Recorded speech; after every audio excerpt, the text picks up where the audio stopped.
Okay, so last time we started, but we didn't quite finish section 15.5, which was on arithmetic series.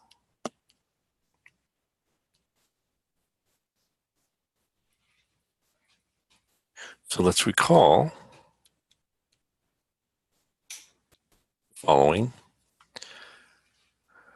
A arithmetic sequence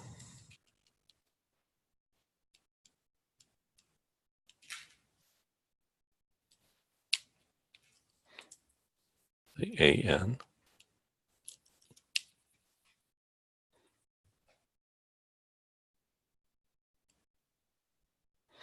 is such that AN is just A1 plus N minus 1D, and a geometric sequence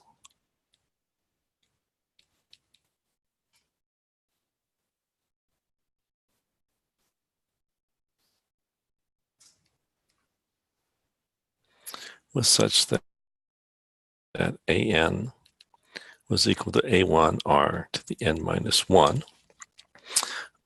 Suppose we have some sort of sequence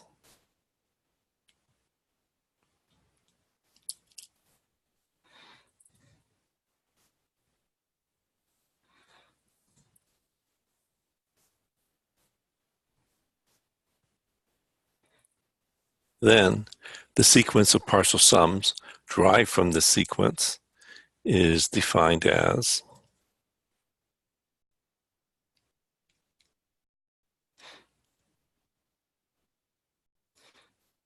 well, maybe I'll call it the sequence, is defined as A1, S1 is A1, and Sn plus 1 was An plus 1 plus Sn.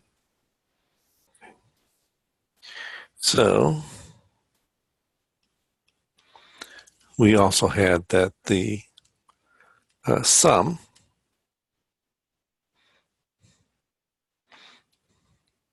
for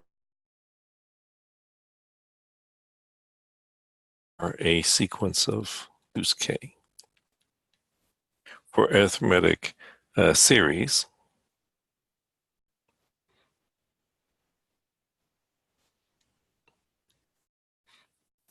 I'm calling it k,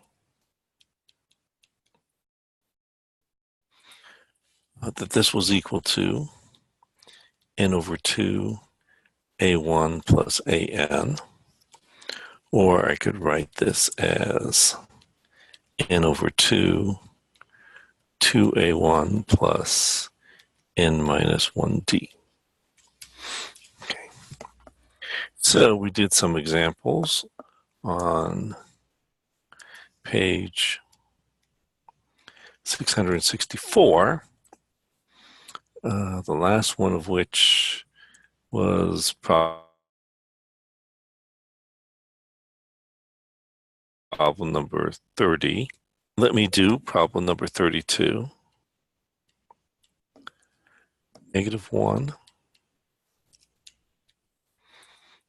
plus 3 plus 7 plus 11 plus 151. So in exercises 31 through 33, find the sum of the arithmetic series. So I want to find the sum of this series. Maybe I'll just call it S of n. So I can use the following formula. First formula, because I know the first and the last term. Unfortunately, I don't know n. So I know what the first term is, I know what the last term is, but I don't know what n is. So let's try to determine n. So first, I want to determine n before I can plug into this formula. Well, to determine n, we use the general term for arithmetic sequence. And so the last term is 151. The first term is -1. N will tell me the position of the last term. And my common difference is 4. And so 151 is equal to a -1 plus 4n minus 4. And so 151 is equal to 4n minus 5. So 4n is equal to 156. So n is equal to 39. Okay, so in this case, there are 39 numbers in my sequence here. And so let's try to find their sum. So I have S sub 39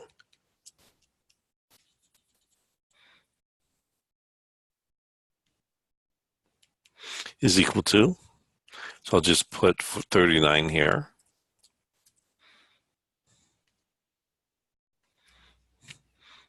It's 39 over 2 times the first term, -1, and the last term, 151.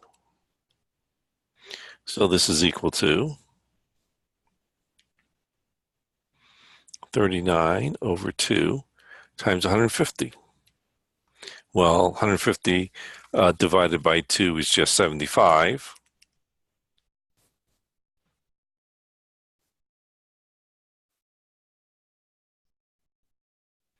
And 75 times 39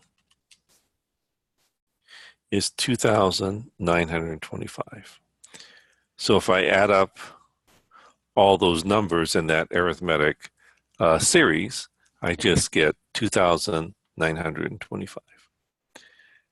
Let me do problem number 34.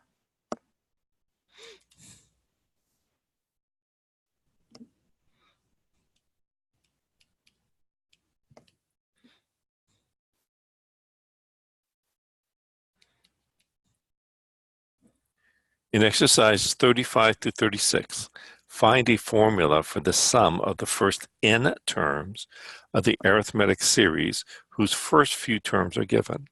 So we're given these first few terms.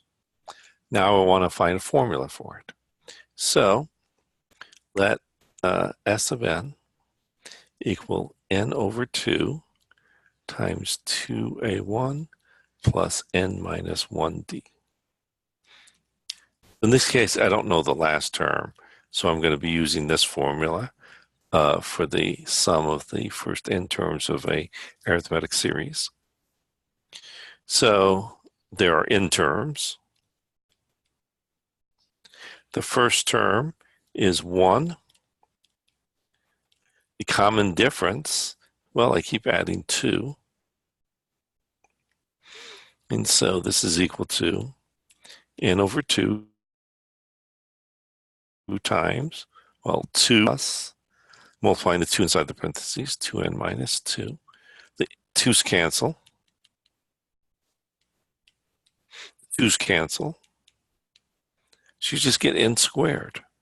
So if you want to figure out the square of a number, all you have to do is add up the first n odd numbers, and you get the square of that particular number. Let me do problem number 38. S of 10 is 55. S sub 13 is 130.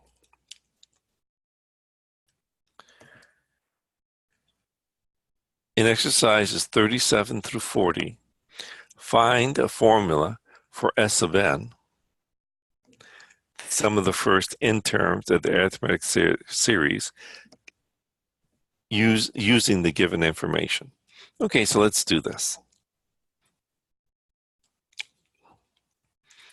So I know that S sub n is equal to n over 2 times 2a1 plus n minus 1d. And there are two unknowns here, a1 and d. And so once I plug in that n is 10, and so I have that 55, the 10th term, is equal to n, 10, over 2 times 2a1, I don't know a1, times 10 minus 1d, I don't know d.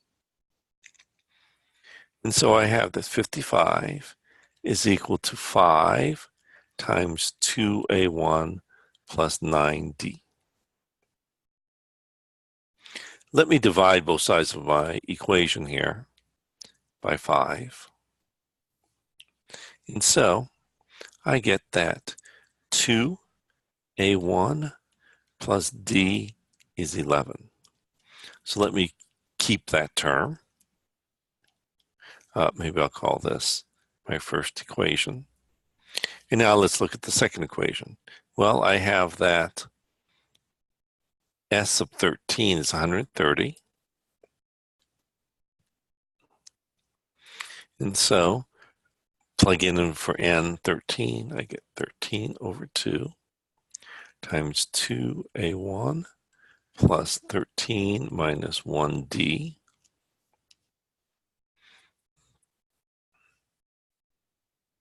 Okay. And so I get 130 equals 13 halves 2a1 plus 12d. Let's divide both sides of my equation by 13 and multiply the half inside. So I get a1 plus 6d. So now I have two equations.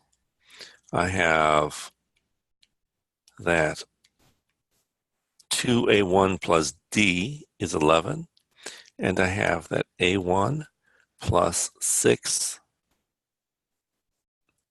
Why is there no 9 here? Plus 6d is 10. Okay. So let me take this first equation. Why is there? That's correct. And so let me multiply this second equation by 2.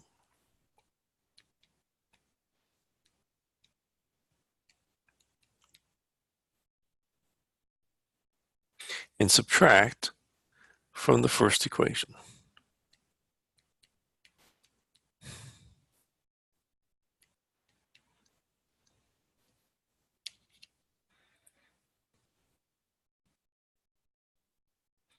Okay, so doing that, I get the 2a1's cancel.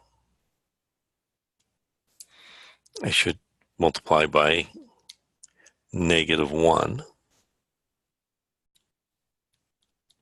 So I get the 2a1's cancel. 12d minus 9d is 3d. 20 minus 11 is 9. Divide both sides of my equation by 3. So d is equal to 3. Let me use this first equation here, the second equation here, to determine a sub 1. So that's the second equation.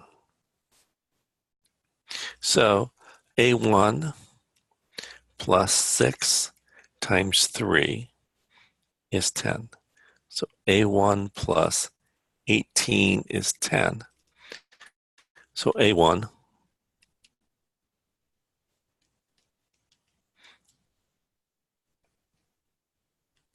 is equal to -8. Okay, so now let's plug in to figure out our formula. So S sub n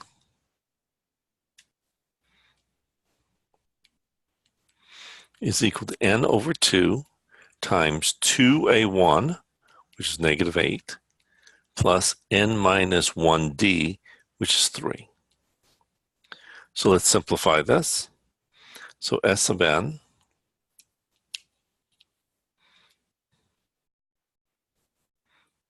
is n over 2.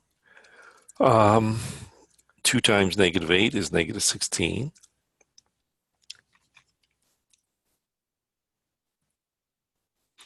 Multiply the 3 inside the parentheses. So I get 3 times n minus 3.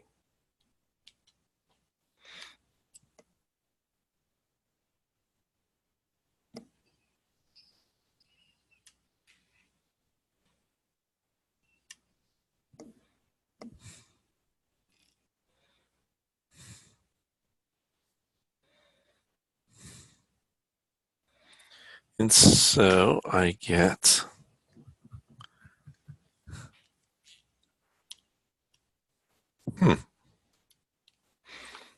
wait 1 second, because that's going to give me an odd number. Okay, so I get S of n is equal to n halves times 3n minus 19.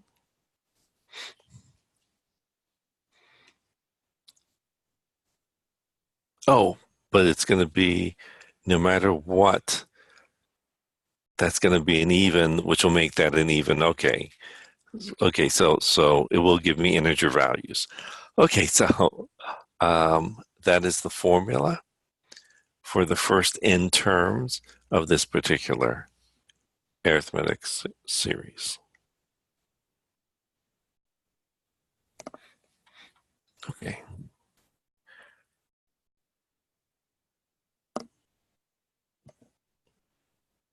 Good. Okay. So let me prove some identities, some properties of series.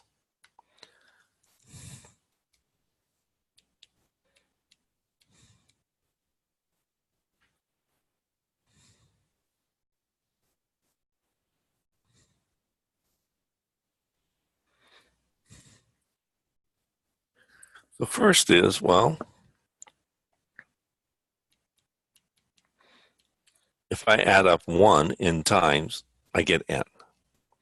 So let me show that. And I guess I will show that using mathematical induction. So let's do the initial case.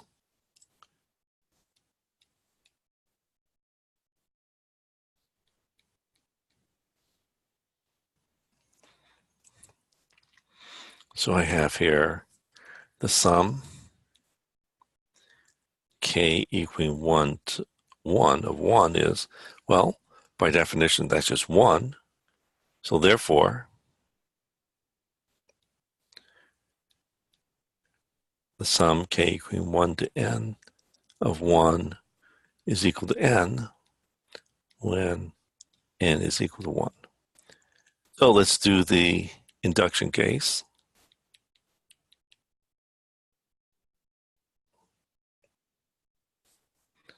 Suppose that the sum k equaling 1 to n was equal to n. Then I want to show that the sum k equaling 1 to n plus 1 is n plus 1. Well, the sum k equaling 1 to n plus 1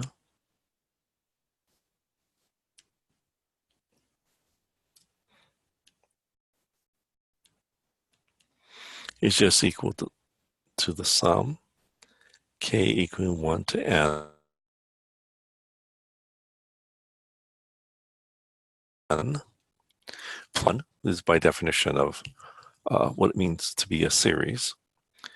And well, by assumption, I have that this first sum here is just equal to n. And so that is what I wanted to show. And so therefore, by the principle of mathematical induction,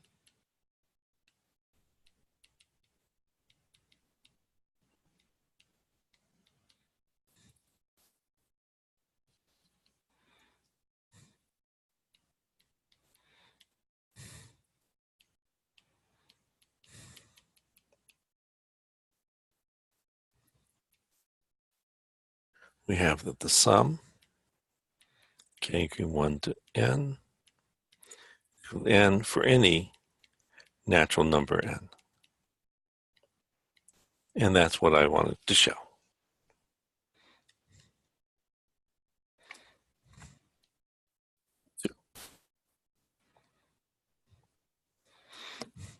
The sum, a equaling 1 to n of k. I want to show that that's equal to n times n plus 1 over 2. Well,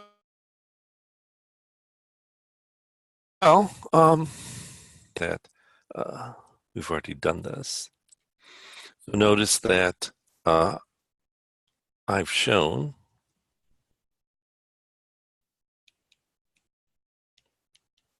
the following, that the sum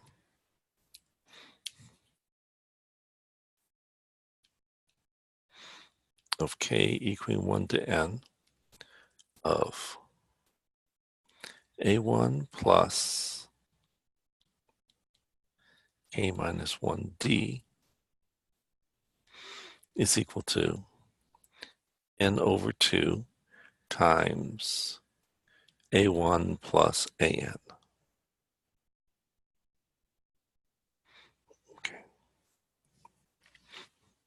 So in this case, when a sub 1 is equal to 1 and d is equal to 1, well, we'll just plug that into the formula. So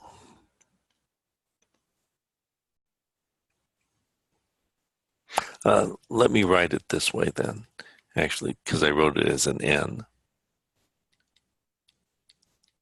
I wrote it with a1 and d. So let me write my formula this way. So when a sub 1 is 1, meaning we start with 1 here, and this is a 1, then, well, taking 1 to n of k, this is sum, k equaling 1 to n of a 1 plus k minus 1. The 1's cancel, times 1. So therefore, this is the same as this formula when a1 is 1 and when d is 1. So therefore,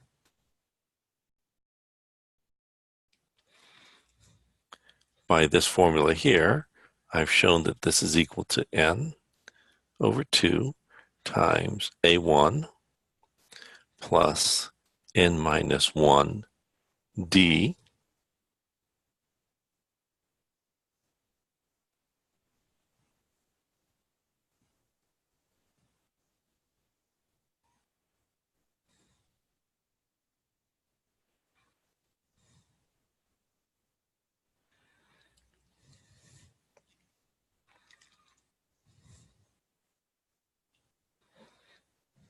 Okay.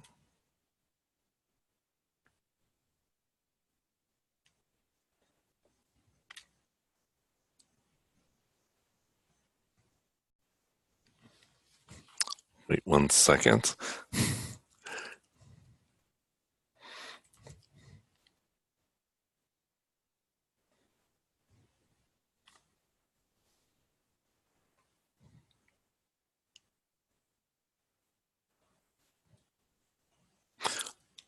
because I wrote this wrong.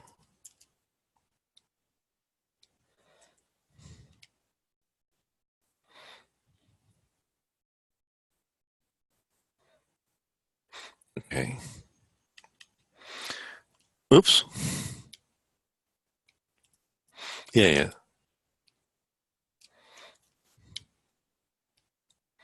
So this was right. Sorry.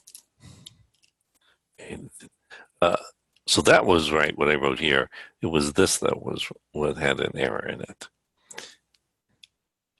So it's equal to 2a1. Okay, so this is equal to n over 2 times 2 plus n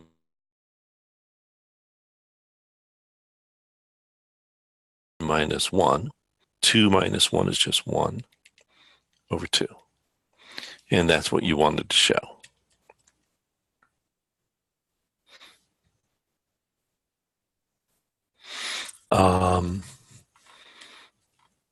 In my other lecture notes, you'll notice I did it by mathematical induction. And in the book, you'll notice that I did it using this technique of telescoping series. So I've done this sort of like 3 different ways. Okay, 3.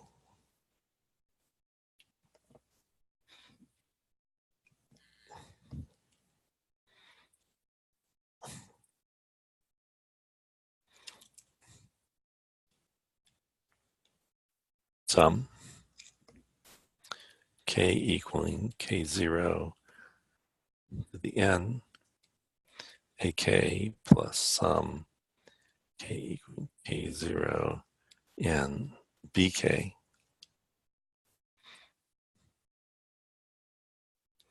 is equal to the sum k equaling k sub 0 to n of ak plus bk.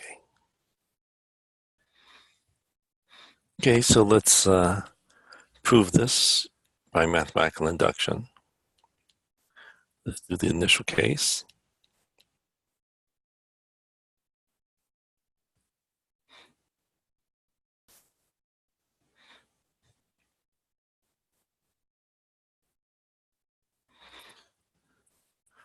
So the sum k equaling k0 to k0 of ak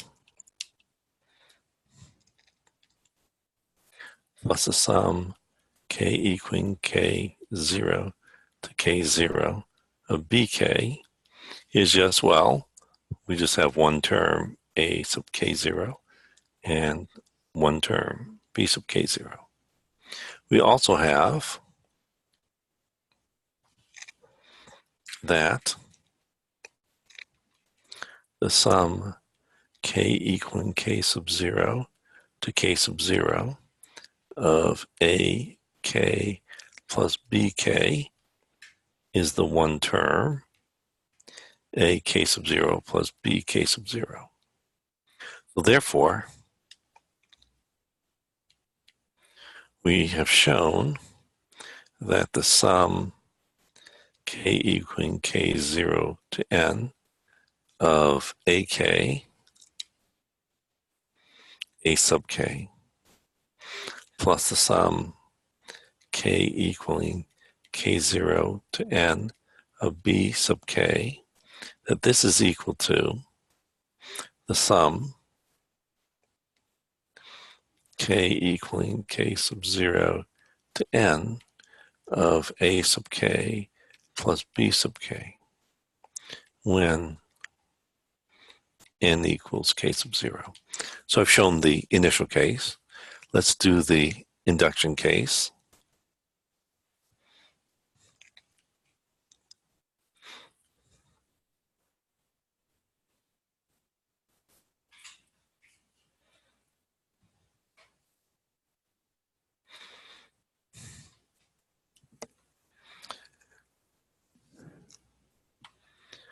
So I have, suppose that I have the following.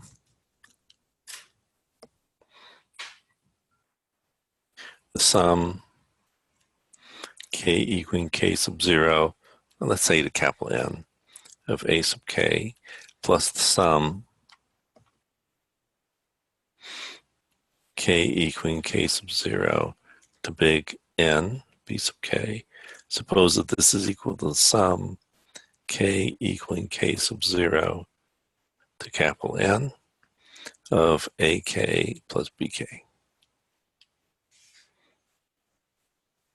Then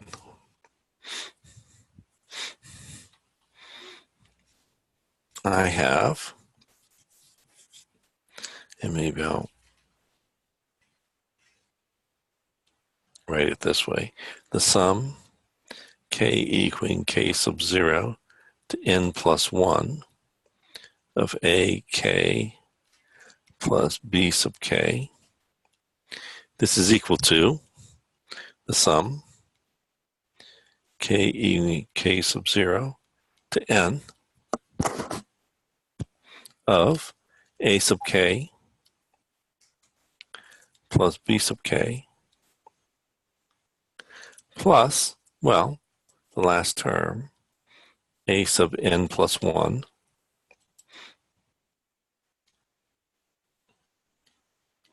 plus b sub n plus 1. Well, this is equal to, by the assumption, the induction hypothesis, this is equal to sum k equaling k sub 0 to n of a sub k plus the sum k equaling k sub 0 to n of b sub k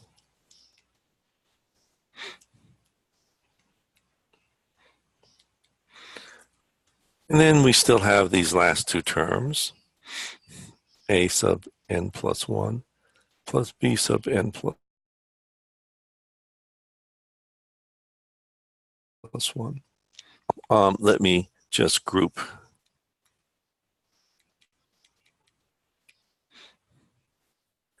a's together.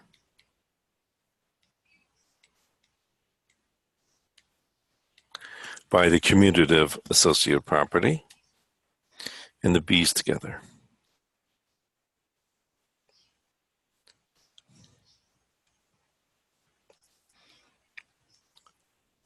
Well, this first term here is just the sum k equaling k sub 0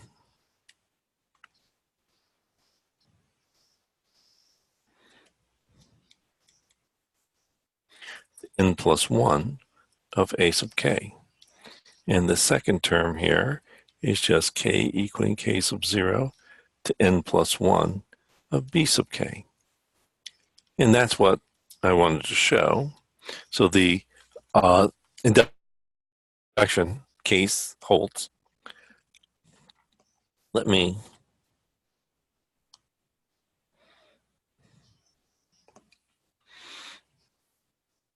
therefore, by the principle of mathematical induction,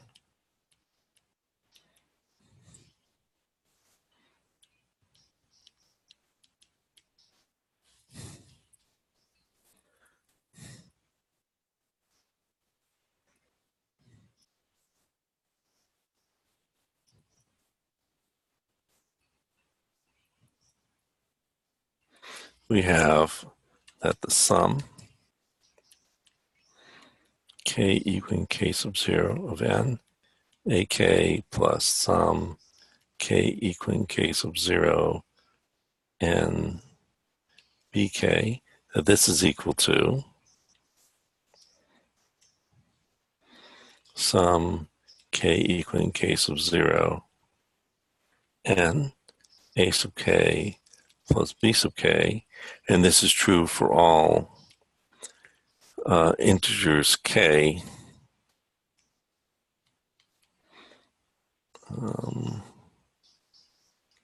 such that k is greater than k sub 0. And that's what we wanted to show.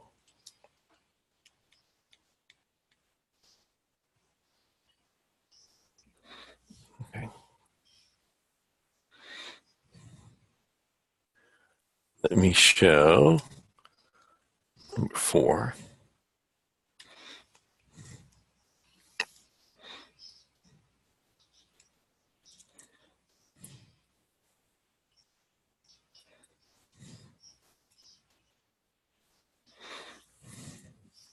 Sum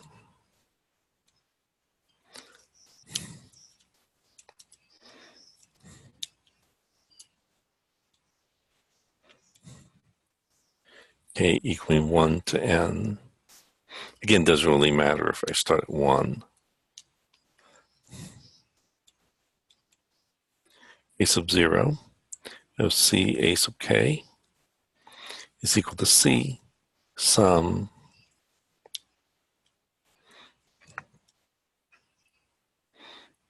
k equaling k sub 0, the n of a sub k.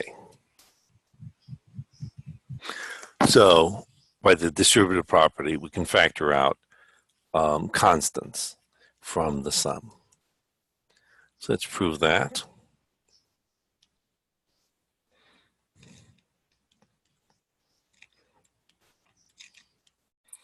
And we can prove this by mathematical induction. So let's do the initial case.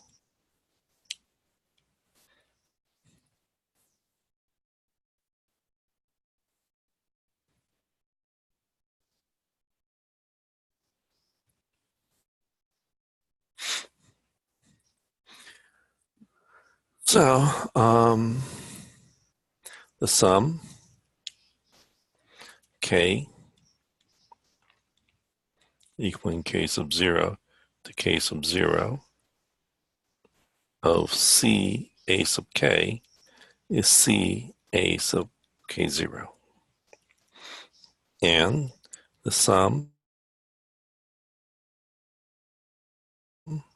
k equaling k sub 0 of c times the sum k equaling k sub 0 to k sub 0 of a sub k is just, well, c times a sub k 0. So therefore, the sum c a sub k, k equaling k sub 0 to n is equal to c sum k equaling k sub 0 to n a sub k when n is equal to k sub 0. Okay, so I've shown the initial case. Now let's do the induction case.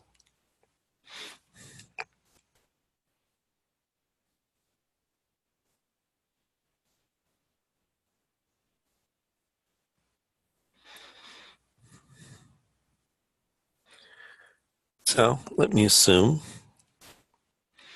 that the sum k equaling k sub 0 to, let's say, capital N of c a sub k is equal to c sum k equaling k sub 0 to n a sub k. Then I want to show that this holds when we replace n by n plus 1. So the sum k equaling k sub 0 to n plus 1 of c a sub k, by definition, this is just of partial sums. This is equal to sum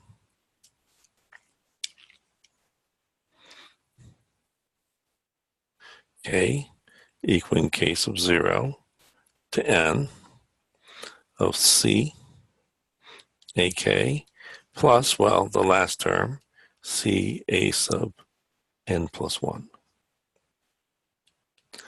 By the above hypothesis, induction hypothesis, we have this is equal to sum k equaling k sub 0 to n of, well, we can bring the c out in front, c a sub k, plus the last term. Well, I can factor out the c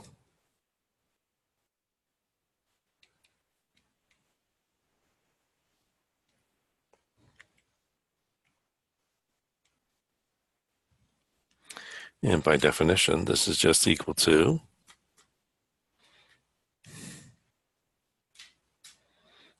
let me bring that down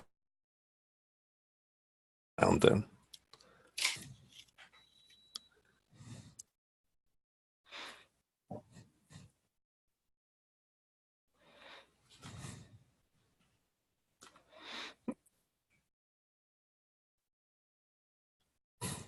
Okay, so this is equal to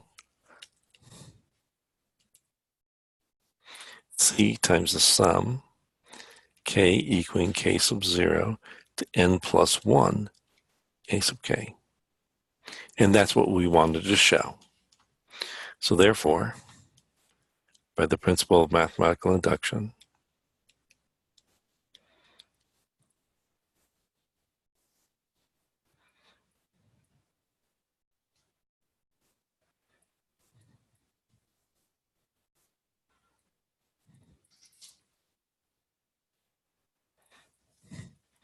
I have that the sum k equaling k sub 0 to n of c a sub k, that this is equal to c times the sum k equaling k sub 0 to n a sub k. And this is true for all k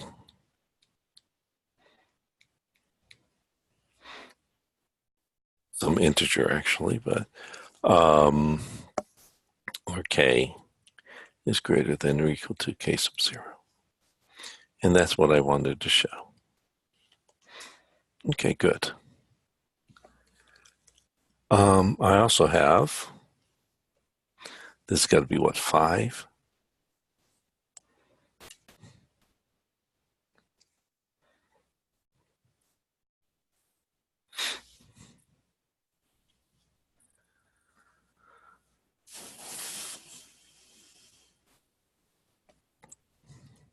Sum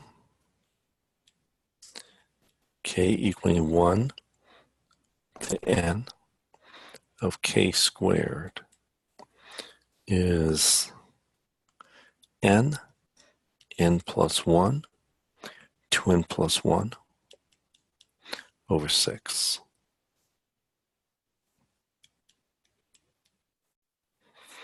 So let's prove this using the following technique.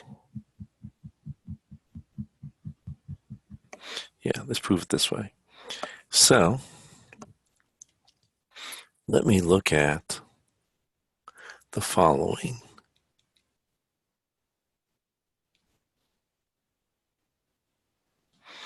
Let's look at k cubed minus k minus 1 cubed.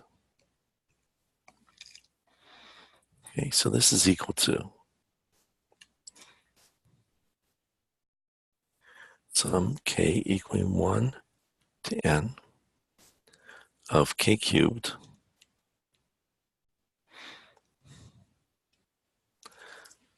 well, let me do it this way, of k cubed minus k cubed minus 3k squared plus 3k minus 1, just using the special product formula. So this is equal to sum k equaling 1 to n of k cubed minus k cubed plus 3k squared plus 3k, minus 3k plus 1. So this is equal to sum k equaling 1 to n. The k cubes cancel, so I get 3k squared minus 3k plus 1. Okay, good.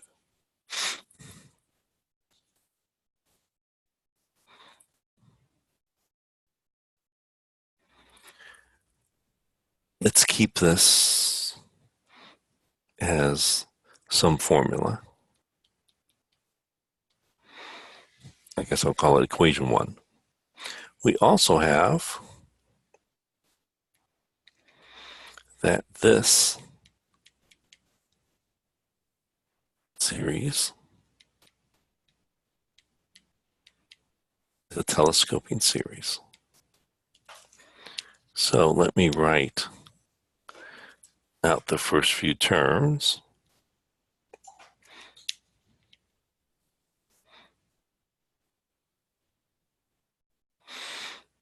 So I have this is equal to, plug in a 1, 1 minus 0 squared, 0 cubed.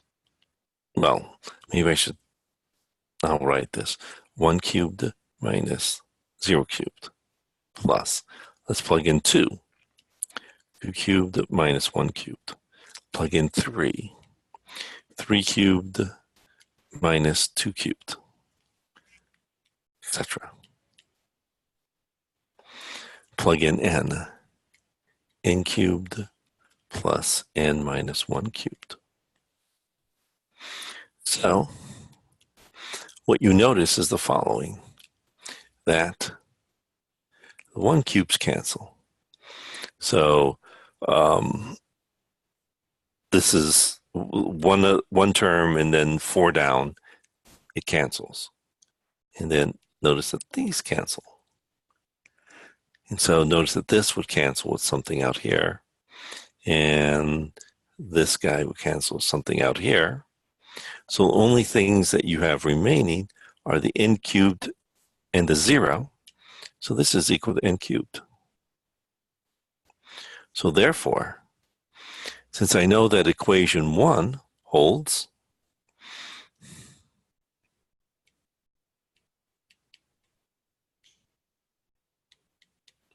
I have the following, that n cubed is equal to 3 sum,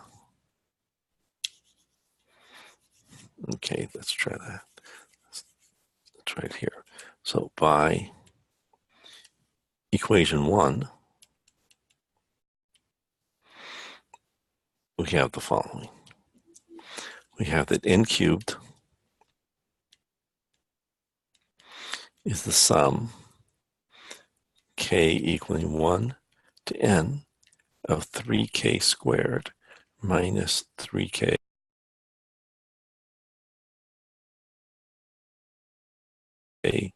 plus 1. These that we just proved above, this is the same as, I can just add each of these individually, and I can take constants out in front. So this is 3 sum k equaling 1 to n of k squared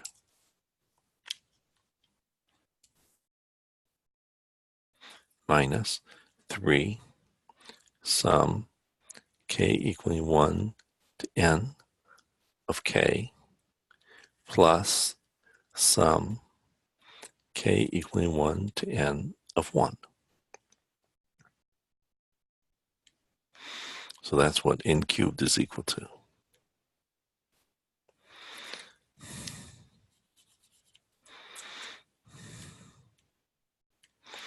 Three times the sum k equaling 1 to n of k squared minus, well, this sum here, we just did that in this previous, oh, actually one before that, in this previous, there it is right here. We'd already done this in this previous step here. And so using the fact that this sum here is just equal to n over n plus 1 divided by 2,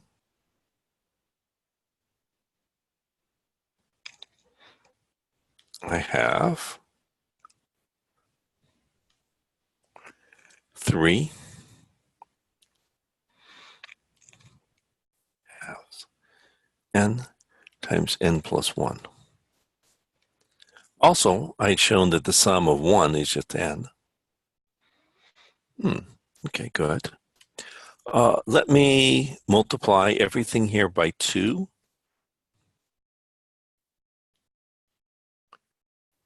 And so I get 2n cubed is equal to 6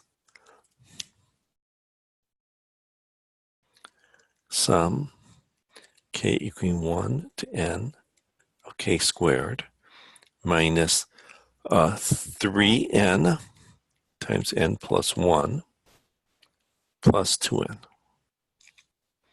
Let me simplify this. So I have 2n cubed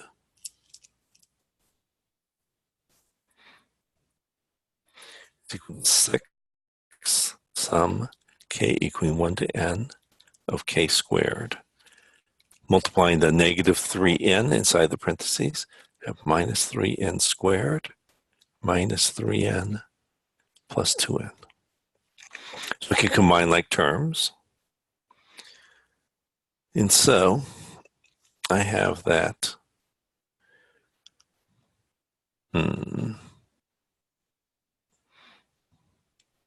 2n squared equals 6 sum k equaling 1 to n of k squared minus 3n squared minus n.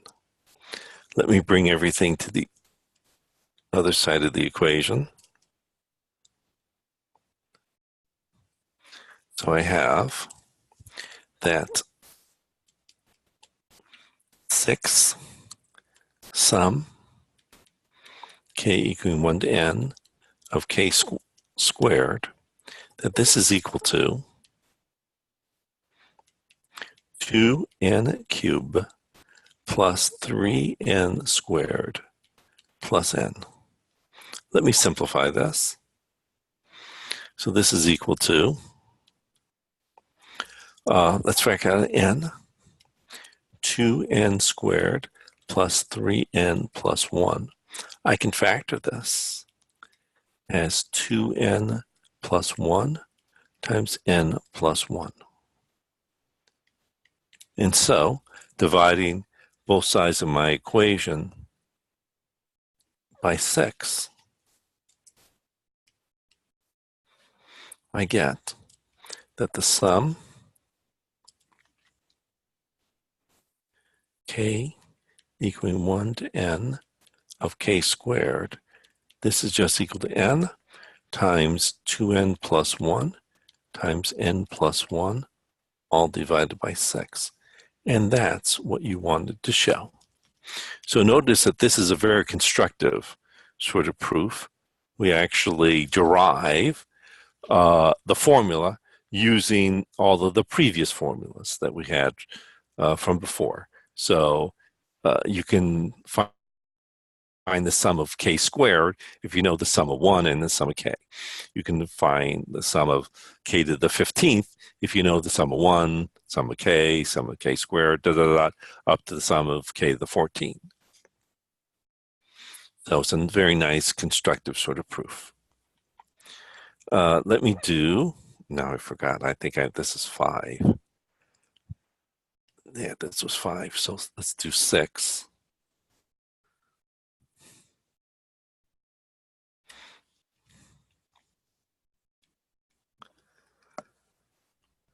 The sum, k equaling 1 to n of k cubed is n square, n plus 1 square over 4. So let me prove this by mathematical induction,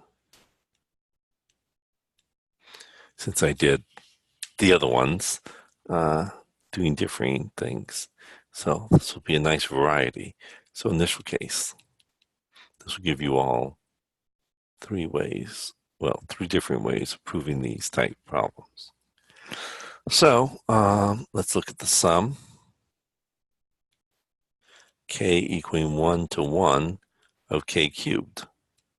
Well, that's just equal to 1 cubed. which is 1. And 1 squared times 1 plus 1 squared over 4. This is just equal to 4 over 4. Well, 1 cubed is 1, 4 over 4 is 1. So therefore, I have that the sum k equaling 1 to n of k cubed is equal to n squared times n plus 1 squared over 4 when n is equal to 1. And so I've shown that my initial case holds.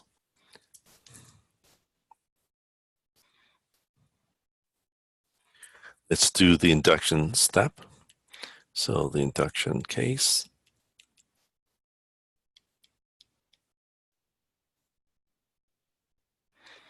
So let me write down the induction hypothesis that the sum k equaling 1 to, let's say, capital N of k cubed, suppose that's equal to n squared, n plus 1 squared over 4. So I have the following, that the sum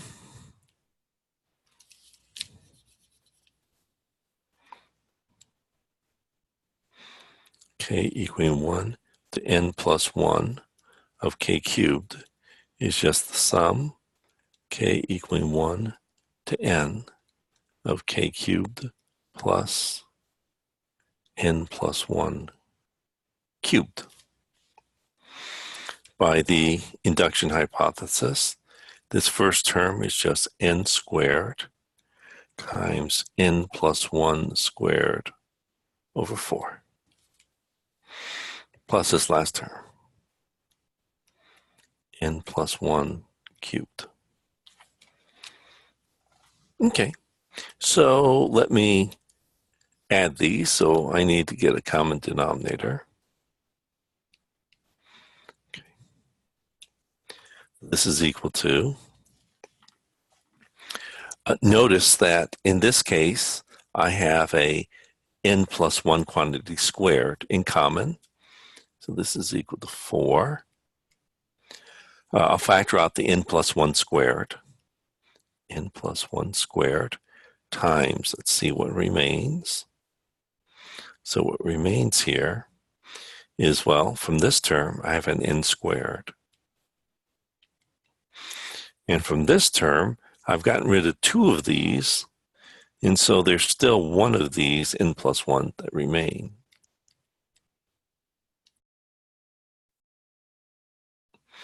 So let me multiply the 4 inside the parentheses.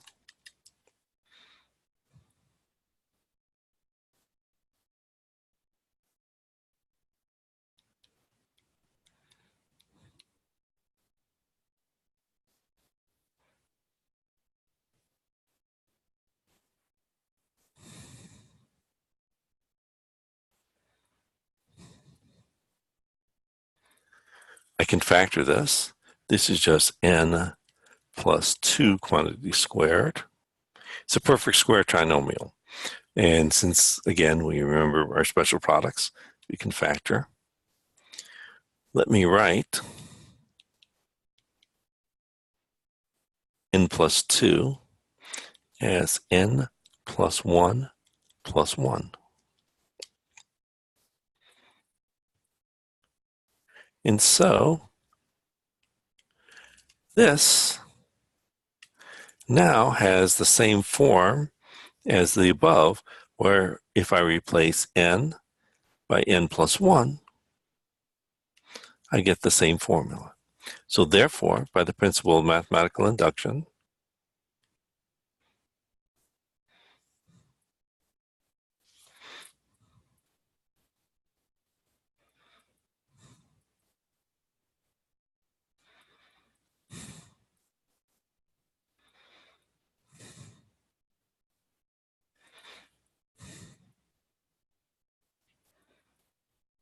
I've shown that the sum, k equaling 1 to n of k cubed, is equal to n squared, n plus 1 quantity squared over 4. And this is true for all natural numbers n. And that's what I wanted to show. Okay, good. So that really finishes off section 15.5. Let me go on to, well, let's see if there's, here, wait 1 second. Let me just see if there are any more problems in that section.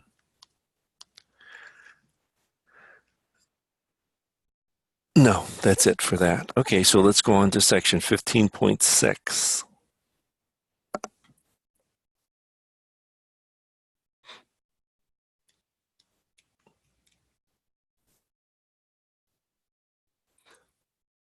Section 15.6 is on geometric series.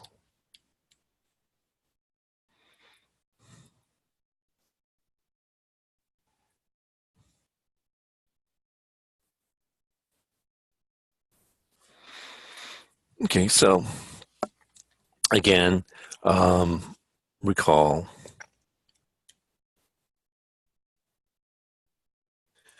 that for a geometric sequence,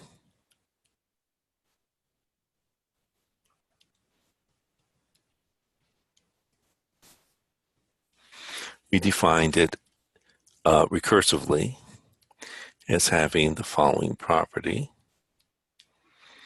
that the next term is just some common ratio r times the previous term. And from that, we derive the final term formula, which is just a sub 1 r to the n minus 1. Okay. So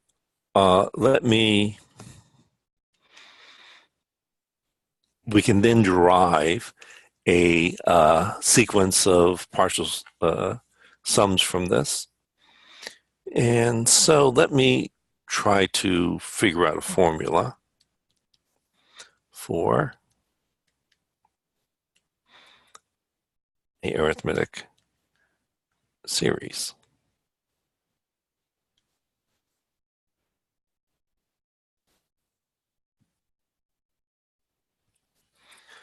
Let me multiply this by r, by negative r.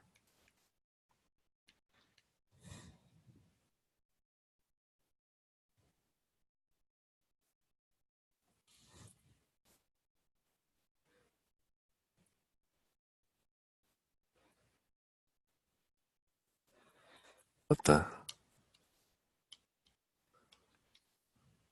How do those become?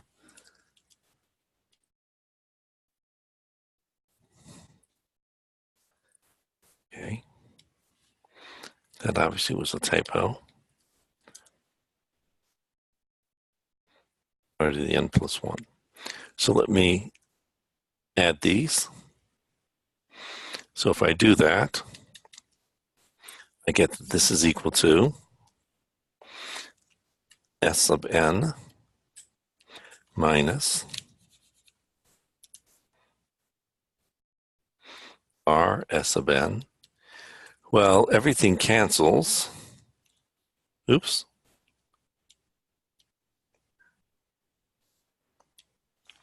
So everything here cancels,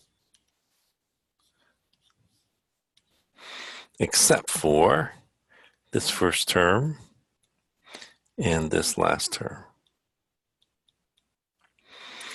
Factor out s sub n and factor out a sub 1.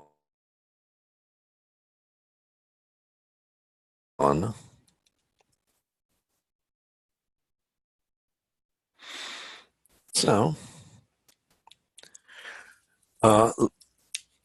if you recall, I assume that r is not equal to 0 or 1.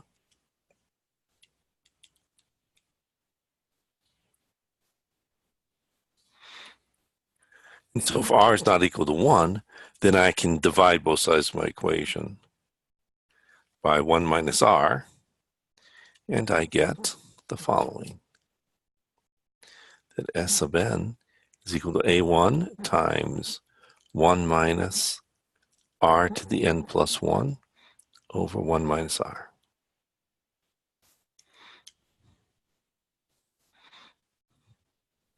Okay. So, oops. So we have the following formula. Of course, we could have also proven this by mathematical induction, but this is sort of a constructive sort of proof here. Okay, so let me do some examples on page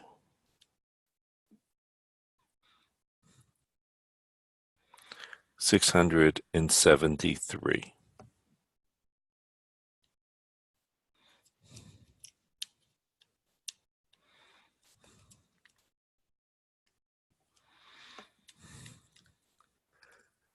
Let me do problem number 2. 1, 4, 9, 25, 81.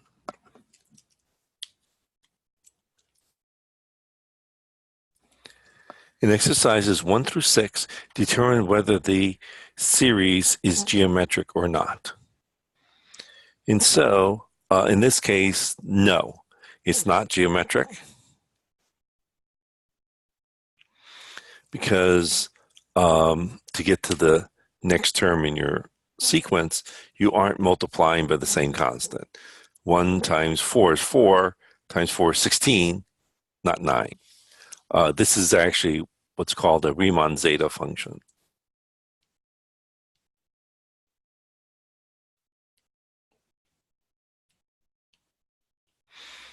It is not a geometric series. Let's look at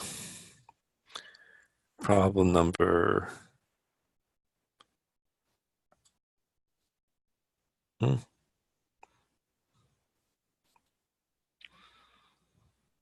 say 6,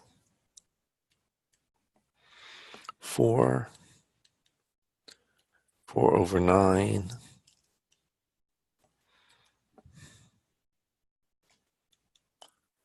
4 over 81, 4 over 729, etc.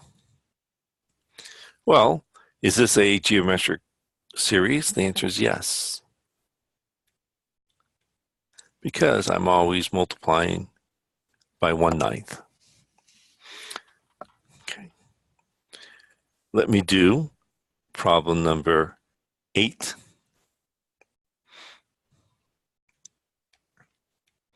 64 plus 32 plus 16 plus 8. In exercises 7 through 9, determine the sum of the first 15 terms of the geometric series. Okay, so from the above, I note that the sum, let's say k, of a geometric series is just equal to a sub 1 times 1 minus, let me write it the other way. Let's write it as r to the n plus 1 minus 1 over r minus 1. Assuming here r is not equal to 1. The reason I wrote it backwards from the above formula is that if r is greater than 1, well, both of them give you the same value. Just multiply numerator and denominator by -1. But if I write it in this fashion, if r is greater than 1, then I don't have to deal with negative, and so I'll just write it this way. Okay, so in this case, a sub 1 is 64, and r is 2, 1/2. Oh, it's a half. It doesn't matter if I wrote it whatever way I write it. It's going to get the same type of fraction. So I'll write it this way. And r is 1/2. So, oh, I was looking at problem 9. It's so, this sum is equal to a sub 1 times 1 minus 1/2 to the n plus 1. And they said 15 terms. So that would be 15 plus 1 over 1 minus 1/2. So this is equal to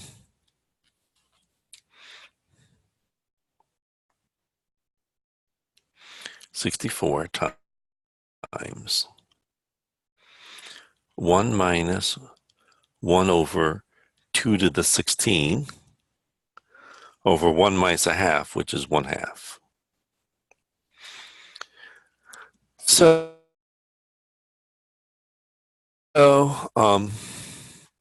let me multiply by 2 to the 16.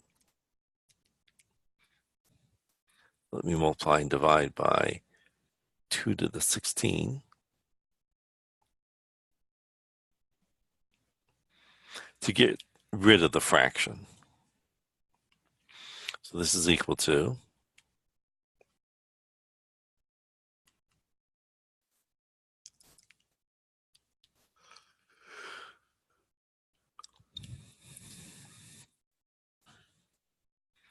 64 times 2 to 16 times 1 is 2 to the 16. The 2 to the 16 cancels, you get 1. And this is going to be 2 to the 15, which is 64 times 2 to the 16 is 65,536. And 2 to the 15 is 32,768. So this is equal to, let me divide 32,768 by 64. And so this is equal to 512.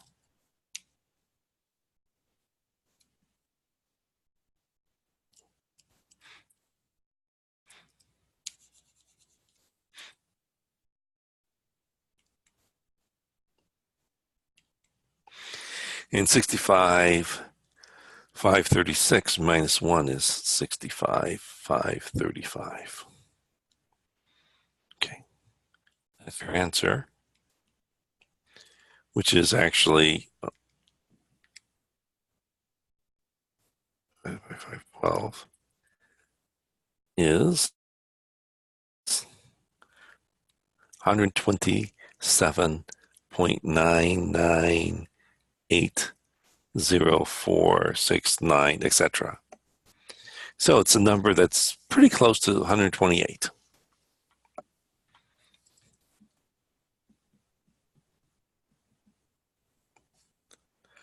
Let me do problem number 11. 2 plus 1/2 plus 1/8 plus 1 over 32.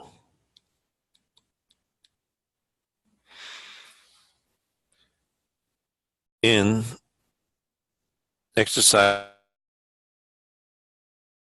10 through 15, question for the sum of in terms of the geometric series. Okay, so let me do that. So I know that S sub n is equal to a sub 1 times 1 minus r to the n plus 1 over 1 minus r. Again, I'm assuming here that r is not equal to 1. I'm not dividing by 0. The first term is 2.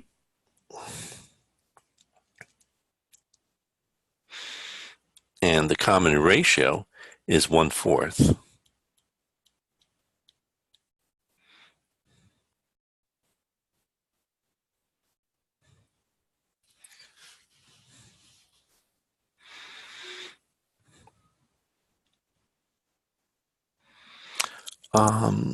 Let me write this as, well, 1 minus 1 over 4 to the n plus 1. And 1 minus 1/4 is 3/4. And so this is the same as dividing by 3/4 is the same as multiplying by 4/3. So this is 8/3 times 1 minus 1 over 4 to the n plus 1. And that is the formula for adding up the first n terms of this particular series.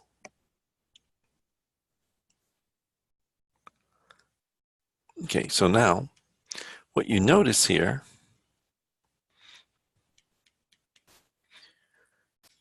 well, for the arithmetic series, if I have an infinite number of the terms, either you would have a trivial answer or it would be infinite. But in this case, we can actually add these up.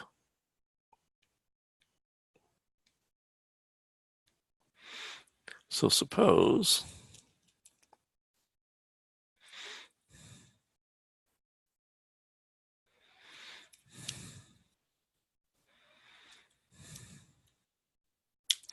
oh, come on.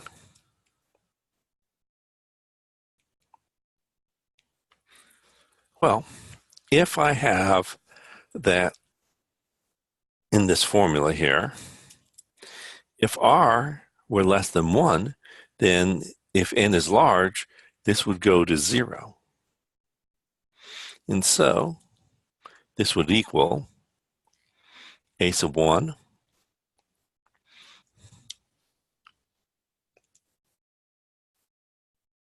over 1 minus r. This is so long as r is less than 1.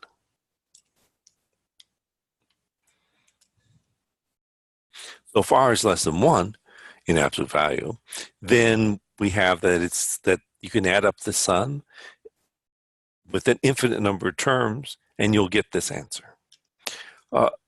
If r was bigger than 1, well, then this guy here is going to, let's say it's something positive greater than 1, then as n goes to keep getting larger and larger, this number here is going to keep getting larger and larger. So this sum here will not have an answer, not have a limit. And if r is, say, some negative large number, then if you put it to a very large power, it's going to be oscillating between plus and minus large numbers. So it doesn't give us a sensical answer. So we say that the series diverges when r is greater than 1. Okay. It doesn't give us a nice answer. Okay, so let's do some examples. Let's say problem number 17.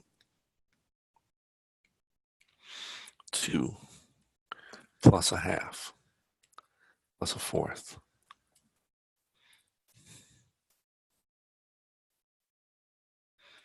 plus an eighth plus 1/16. Okay. So let's add those all up. Oh, you notice that it's very similar. Oh, no, it wasn't that one. No, it's not. Okay, so let's add these up.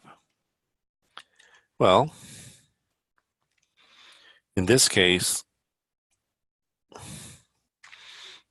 R was equal to a half, equal to, 1/2.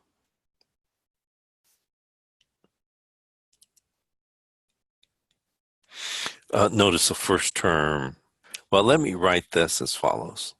So this is equal to 1 plus 1 plus a half plus a fourth plus an eighth plus 1/16 plus etc. Okay. So I can write the 2 as 1 plus 1. And now if I look at this last series will be a geometric series where a sub 1 is equal to 1 and the common ratio is 1/2. Okay.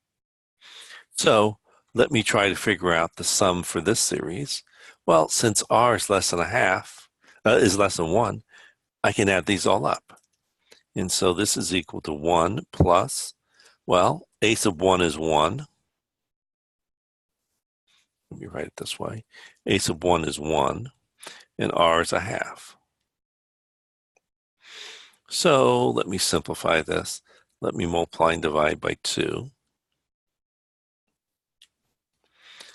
And so I get 1 plus 2 over 2 minus 1. The 1 plus 2 is 3. So if I add up all these terms here, I come up to the exact value of 3. Good. So that's equal to some nice number. Okay, so let me do, say, problem number 20.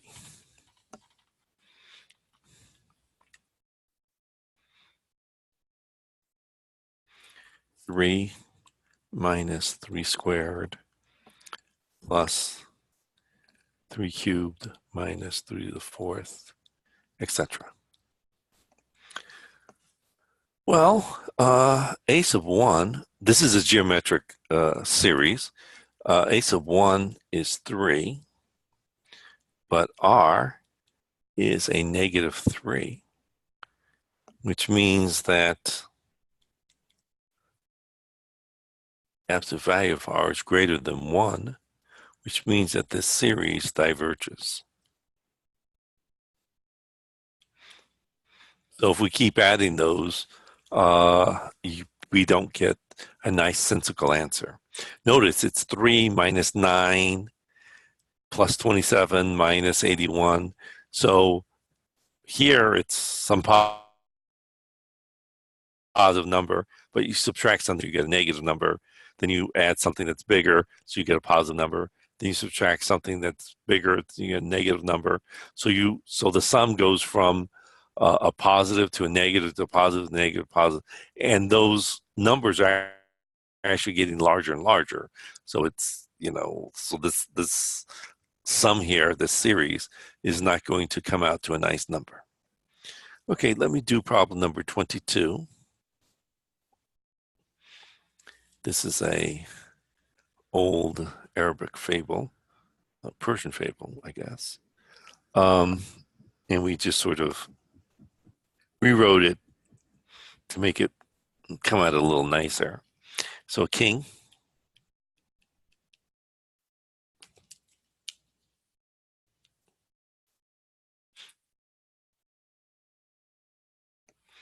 who was very fond of chess,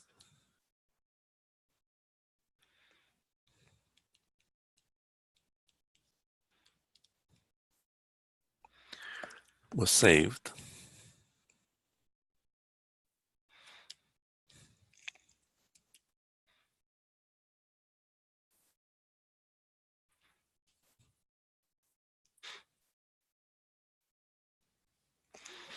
by a person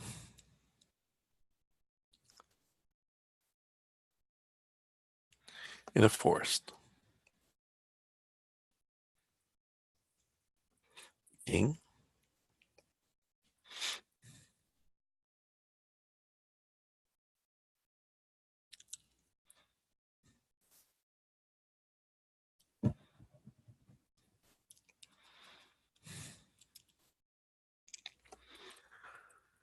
was very happy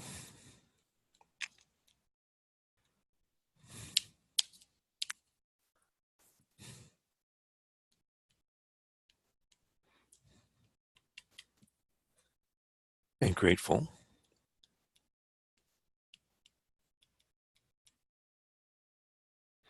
and asked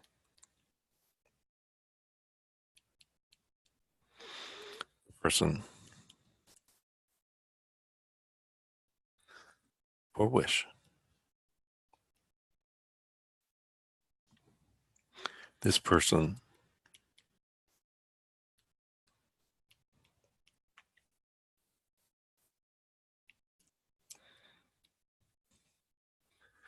said very humbly,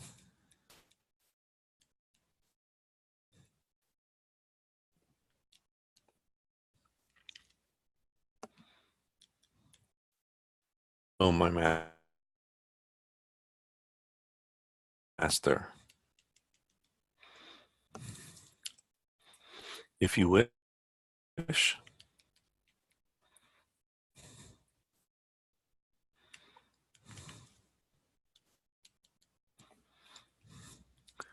to grant me a wish, oh, if you want to grant me, if you want to grant me a wish, and please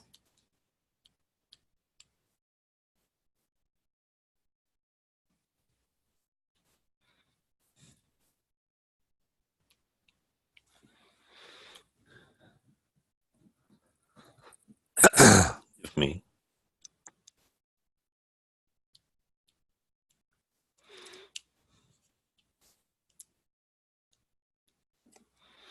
one grain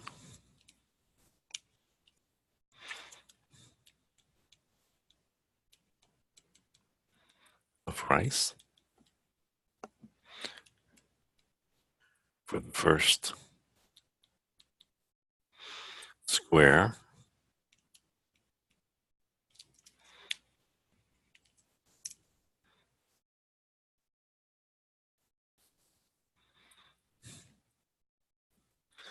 of a chessboard,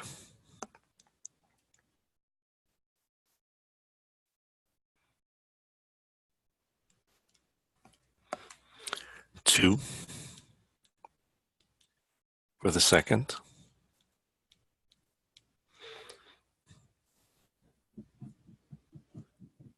4 for the third,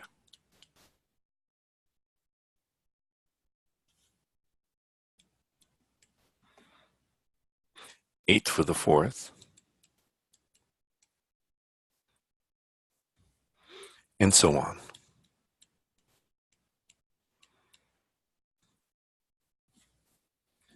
The king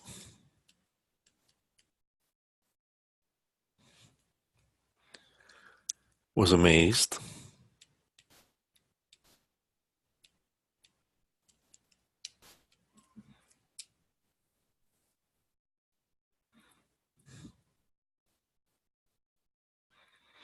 at this very humble wish and promptly granted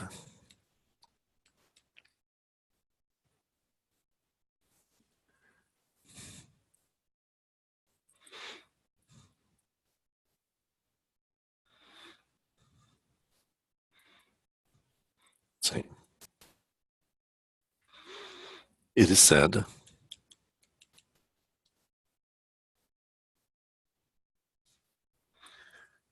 king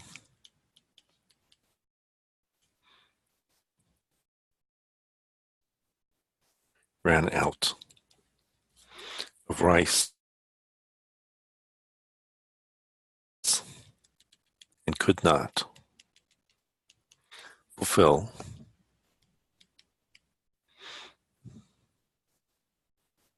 the wish.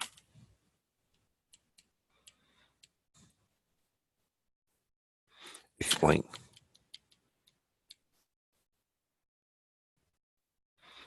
So let's do that.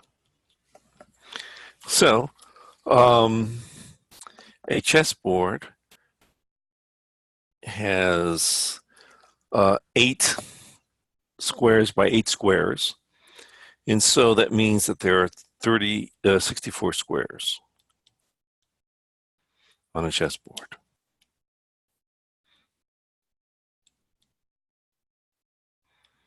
So 1 grain of rice plus 2 grains, keep doubling it, plus 4, plus 8, plus, and you keep doing that for 64 terms.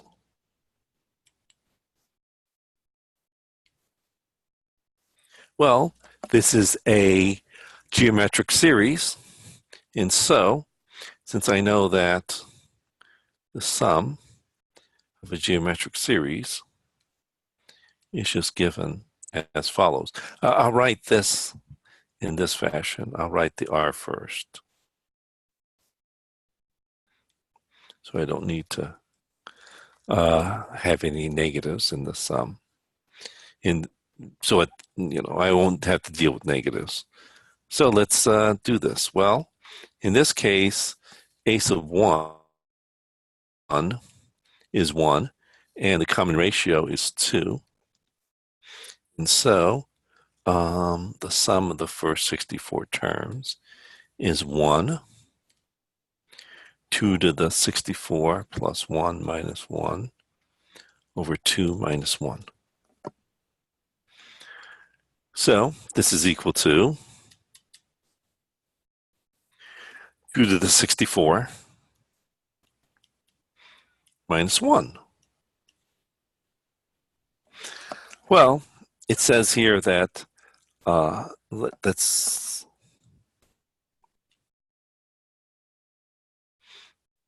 see how many grains of rice that is, approximately. So this is approximately 1/8.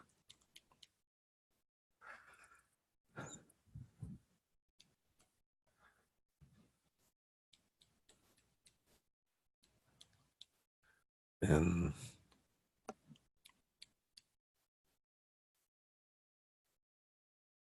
that's how many grains of rice. Okay, well, we can assume a grain of rice is like 1 milligram. So if I do that, then there are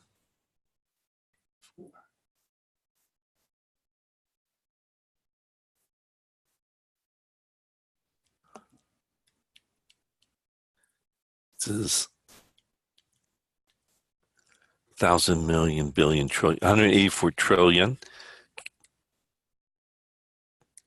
kilograms. And so this is approximately 184,740,700 metric tons of rice.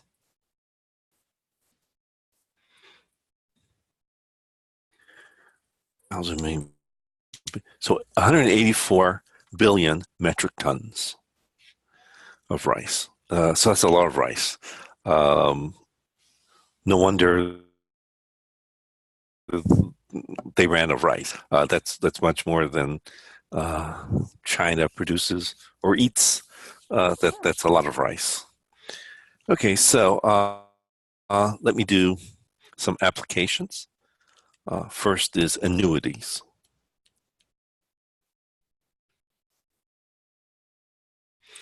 So an annuity is a financial instrument where you either keep adding to your annuity some amount, or you keep um, taking out an amount from this instrument.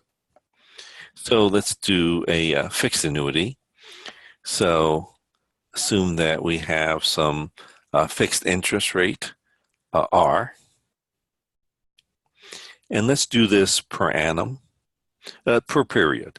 So let's say that this is your interest rate per period. So we have some fixed interest rate per period, whatever the period happens to be, and let N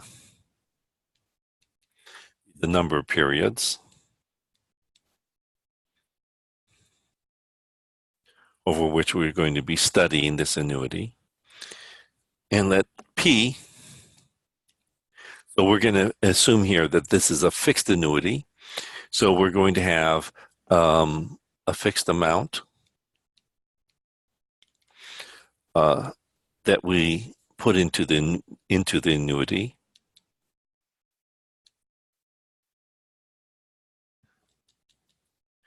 each period, and that it's a fixed that we have this fixed interest rate per period. So it's a fixed annuity, a simple fixed annuity.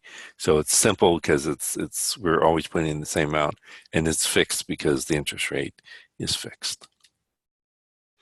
So the amount we have as well, how much we put in during that first period. In the next period, we put in that same amount, but we also had an interest on that principal over that period, R, plus what we had put in before. And then the next period, and so on. And so if we do this over n periods, using the fact that this is a geometric series, I get that A is equal to, well, the first term, P, times, well, the common ratio, 1 plus R. And we're doing this, well, n minus 1 times, so it's to the power n minus 1 over, well, the common ratio is 1. And so I have the following formula, that the amount you have in your annuity is just the amount you started out with times 1 minus 1 plus R to the n minus 1 over R. And that's the formula. Okay. So let's do an example.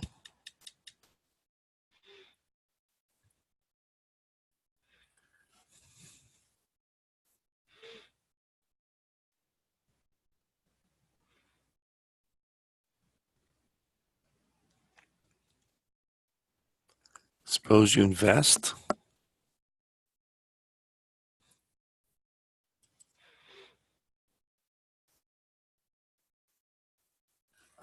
$50 a month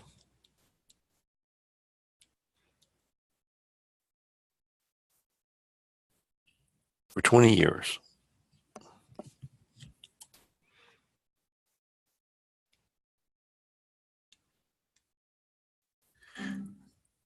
So $50 a month is not a lot of money. You do this for 20 years, and then maybe this is like a parent is giving you $50 and they put it into let's say an IRA.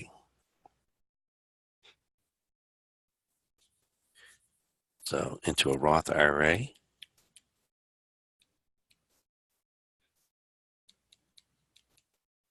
A Roth IRA is such that you take it out, you don't have to pay any taxes on it, so it's tax free. I mean, you have to pay, income tax on. You don't get a deduction for investing in a Roth IRA, but when you take out your money at the end, it is tax free. So, say $20 per month. $20 for 20 years into a Roth IRA, and in 50 years,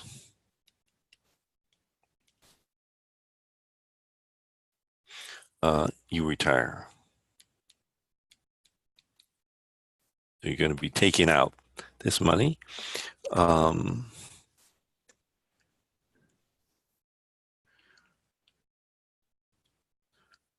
Suppose that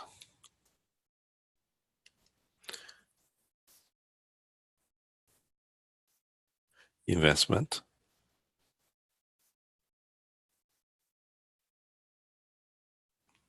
pays 12% interest compounded monthly.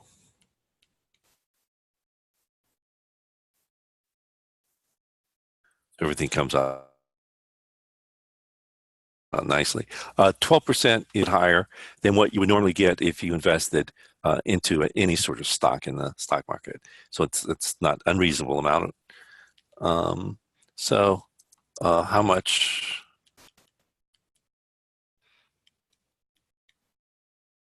money do you have at retirement?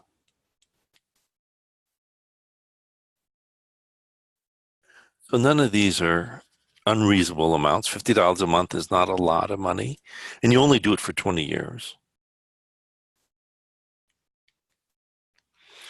12% is a little high. You would expect, on average, around 10.5%.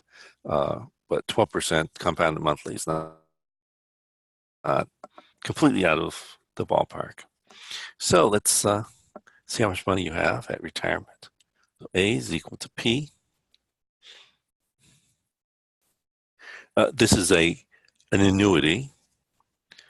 And so 1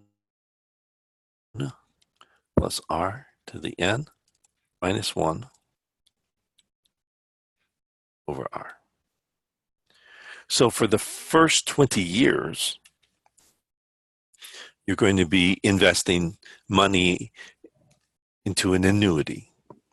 And so you have that you're investing $50 per month, and the interest rate per month is 1% because there are 12 months in a year, of 1%.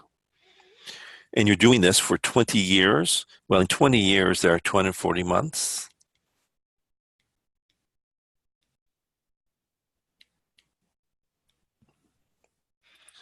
And so this is equal to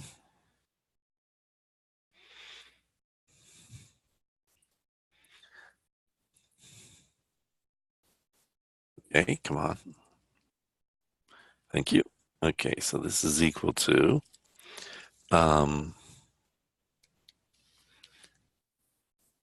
it's sort of, well, I guess I'll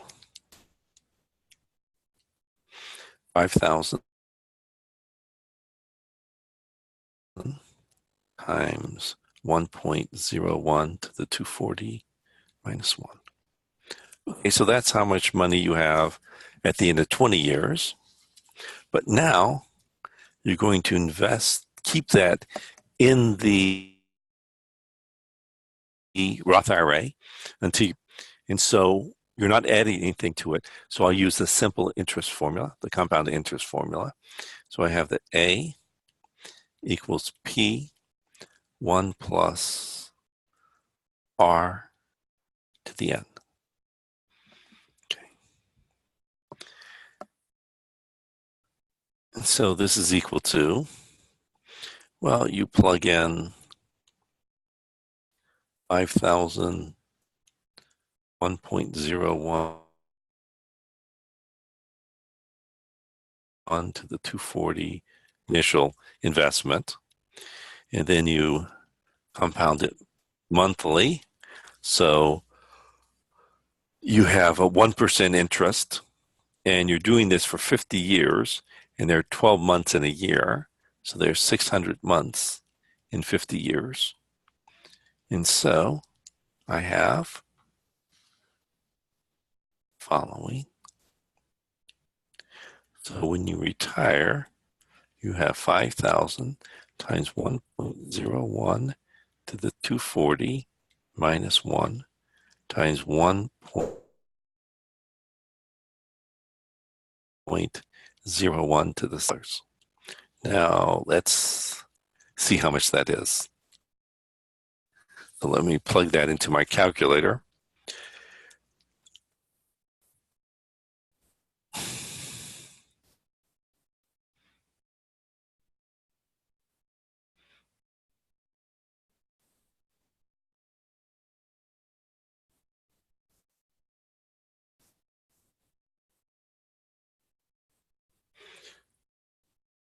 And so I get 1,936,879.82.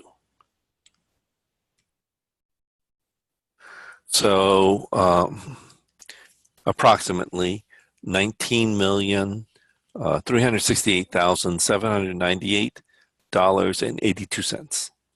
So that's, yeah, that's what you would expect if you invest $50 for 20 years. At retirement, you would have around $20 million. If you start later, then you get much less. So this is assuming that you've done it for a long time. The less the time that you do this, the less interest you're going to get. Okay, so present value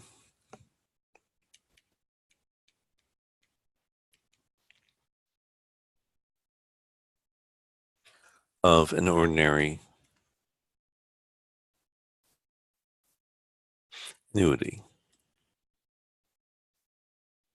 So you may ask, well, look, I know I'm getting $19 million when I retire in 50 years, but how much is that worth to me now? So what is its present value? So its present value is just equal to P 1 minus 1 plus R to the negative N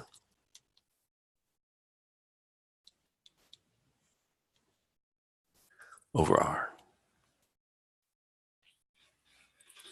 So another way of thinking about this is, suppose you are some state and you have a lottery. So let's do problem number 30. Suppose that you win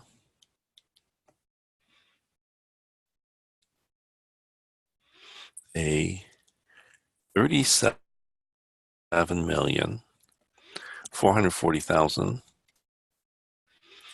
lottery. You decide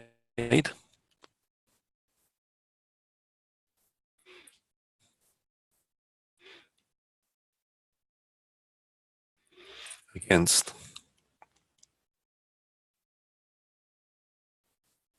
taking a lump sum payout option.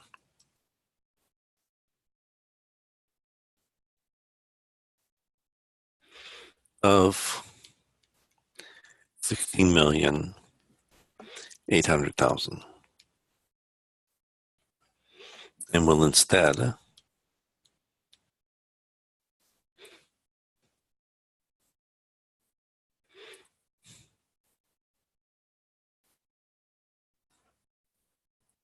receive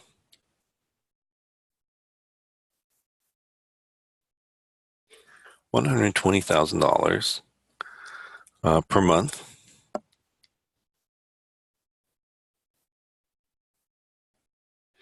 for 26 years. What single deposit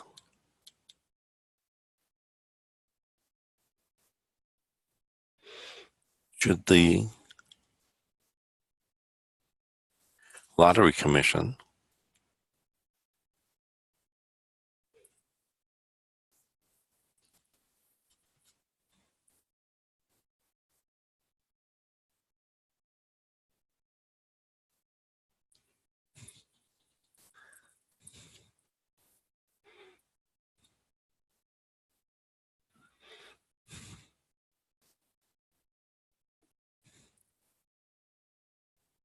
make now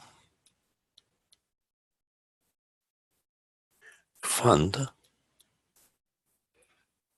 your lottery winnings?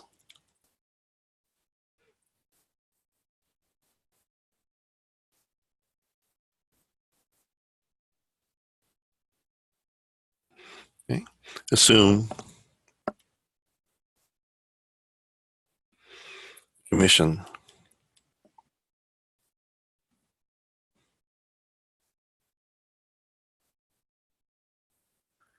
is able to invest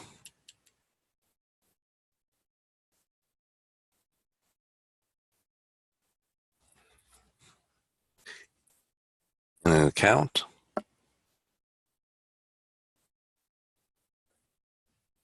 that pays 7.2% interest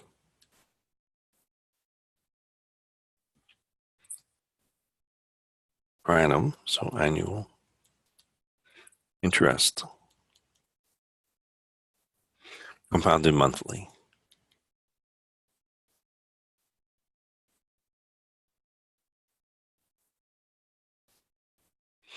Okay. So this future value of the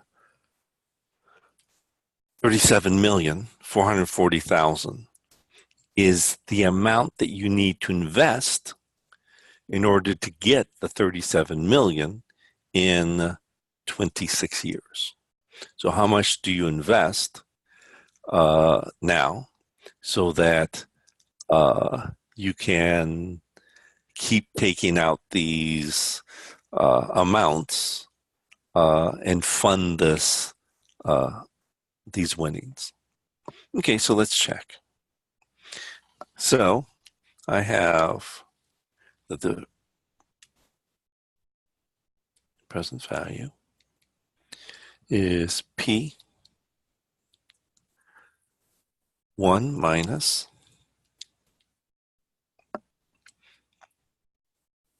1 plus R to the negative N over R, where R in this case is 7.2%, so 0.072, and that's per month, so you divide by 12, and is equal to 0.006. Since we're doing this per month. P is, well, 120,000. And we're going to be doing this for 26 years. But, and I guess I should say this is per annum.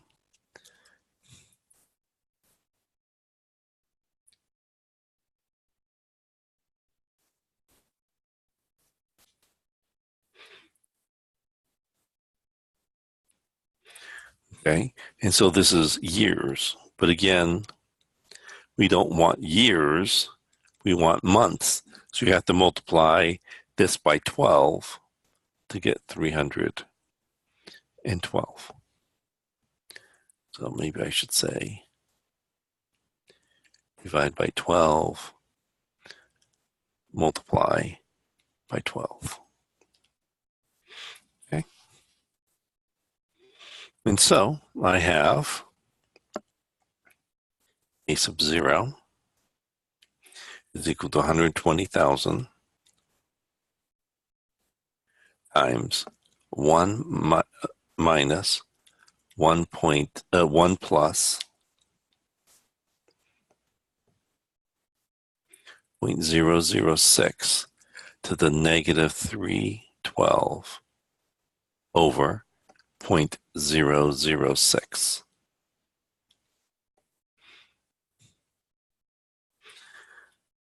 So this is approximately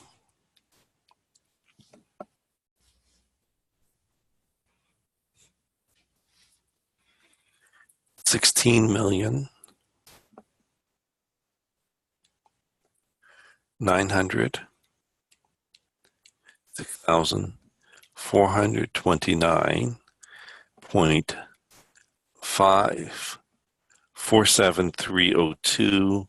So 55 cents. So this is basically how they figure out how much they should be giving you as a lump sum. And so if you look, it's actually very similar to the present value.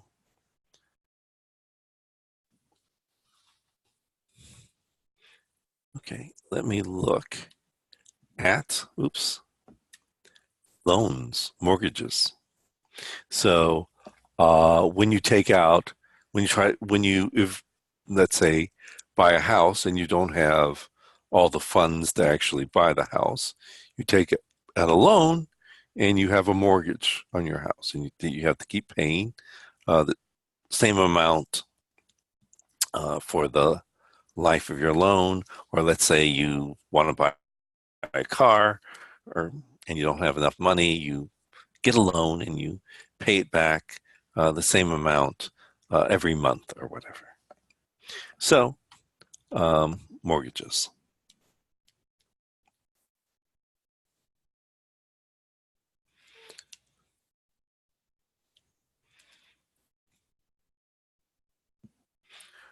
Loans.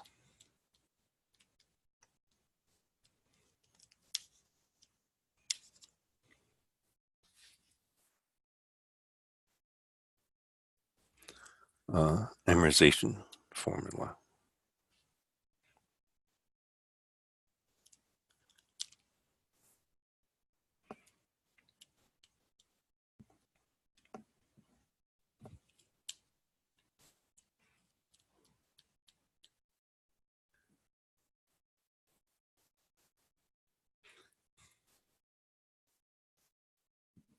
This is for equal payments.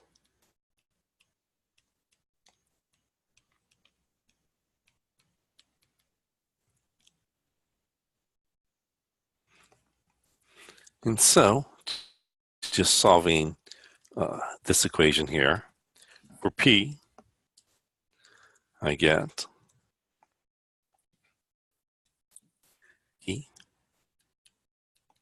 equals A0 over R divided by 1 minus 1 plus R to the minus N.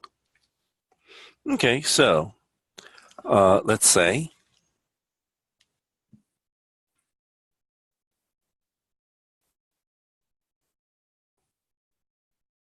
we have the following. Suppose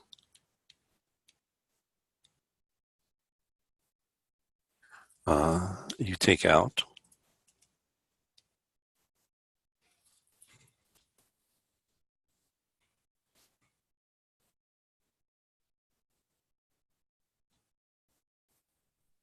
A 30-year mortgage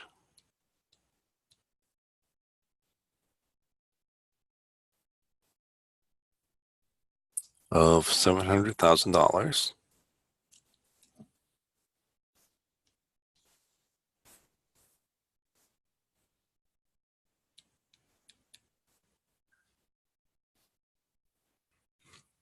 for a new home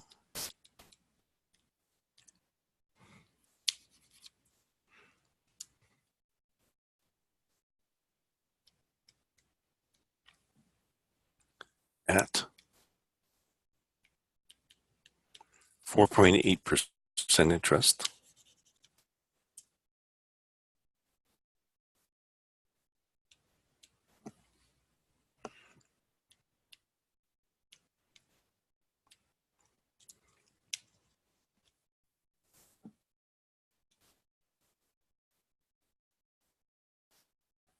Compounded monthly.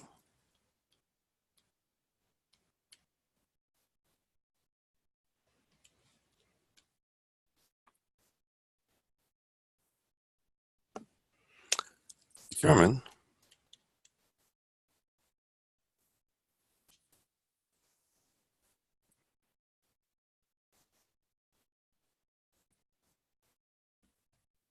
your monthly payments.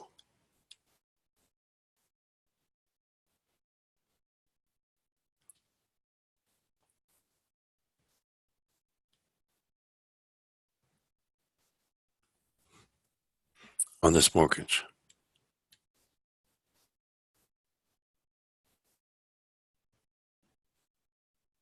Okay, so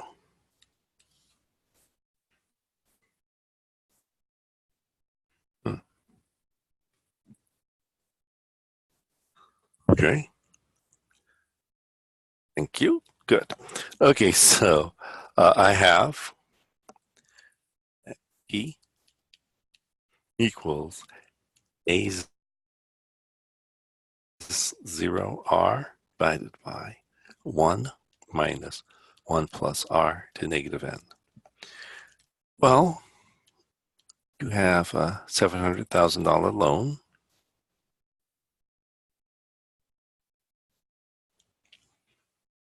The interest is 4.8% interest, but again, this is per annum.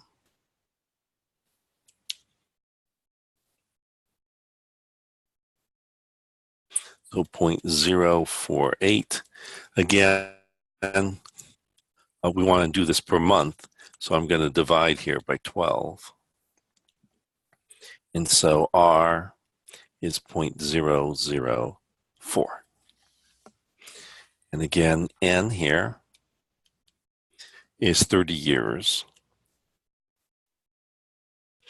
And so I'm going to be multiplying by 12 so that I write this in terms of months. So this is equal to 360 months. And so my payment, there's a months, because your payments are going to be per month, is, well, A sub 0, 700,000 times 0.004 divided by 1 minus 1 plus 0.004 to the 360. To the negative 360.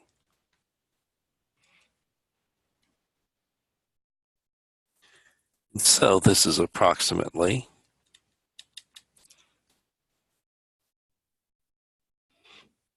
2134.6940306475.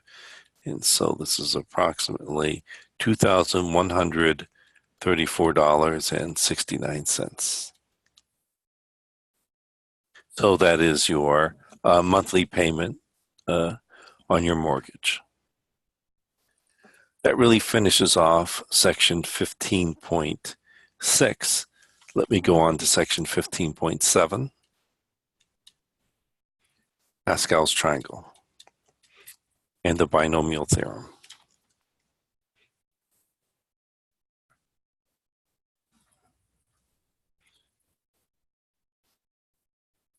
So Pascal's triangle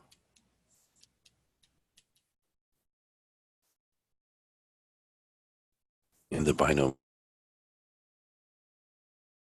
theorem.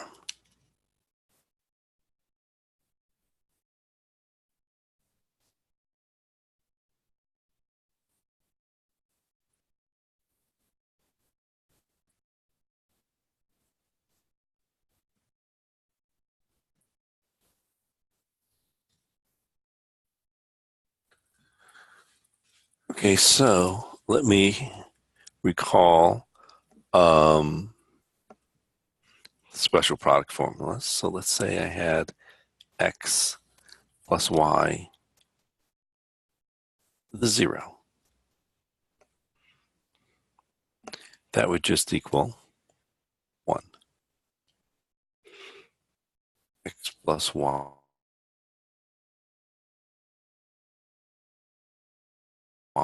to the first plus y. X plus y squared, well, that would be x squared plus 2xy plus y squared. X plus y cubed would be x cubed plus 3x squared y plus 3xy squared plus y cubed. Okay, so let me write each of these missing sort of coefficients.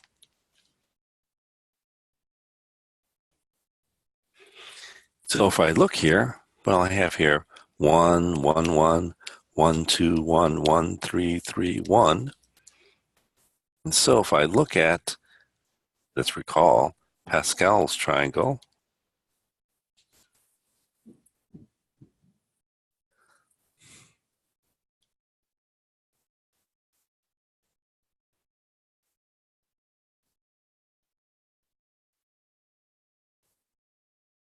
which is the following. So I start out with 1. Then to find the next term, I just add the 2 above. 1 plus 1 is 2. Drop down the 1. 1 plus 2 is 3. 2 plus 1, 3. Drop down the 1. 1. 4, 6, 4, 1, etc. So notice that these numbers here are just the coefficients in the expansion.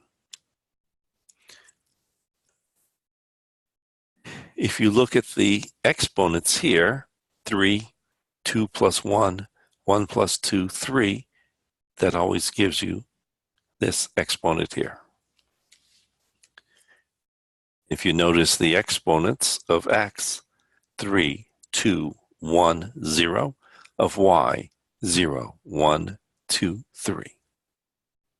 And we have that for all of these.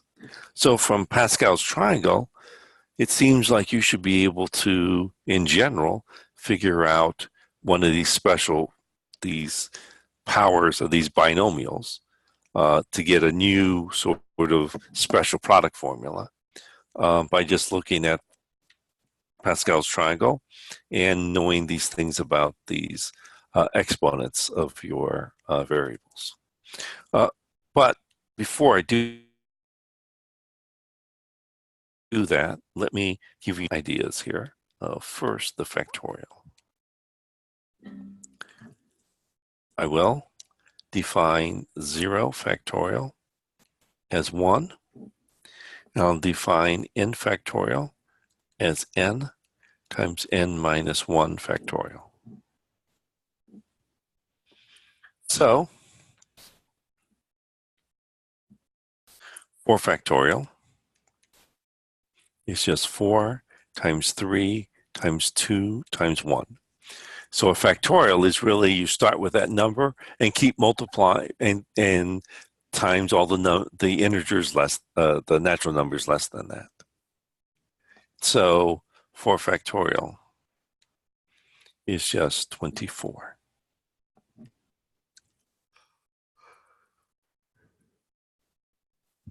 8 factorial, 8, 7, 6, 5, 4, 3, 2, 1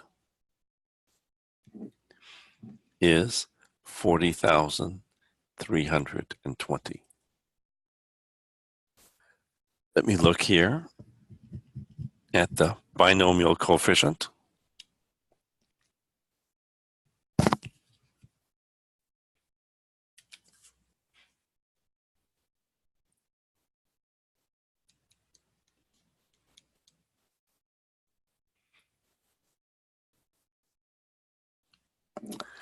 The binomial coefficient noted as follows. Please note that this is not a fraction. There's no fraction bar here. The n floats above the r, and I put it in parentheses. In statistics and other classes, if you have a calculator, they actually write it in this notation, NCR. So that's another notation for this. It is defined as n factorial over r factorial times n minus r factorial. Or I can think of it as equals n times n minus 1 times n minus 2 all the way down to n minus r plus 1 divided by r factorial. So long as r here is a natural number or a whole number. And so in here, the way I've written it here, actually, it doesn't matter if n is a whole number, could be a fraction, could be, pi, it could be any sort of number of that sort.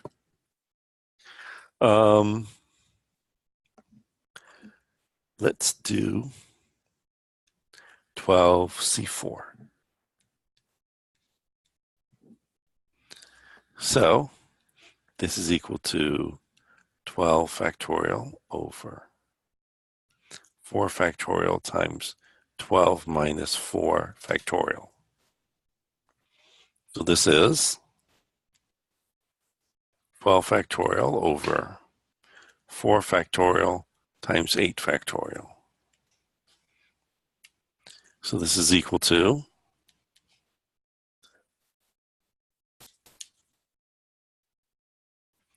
12, 11, 10,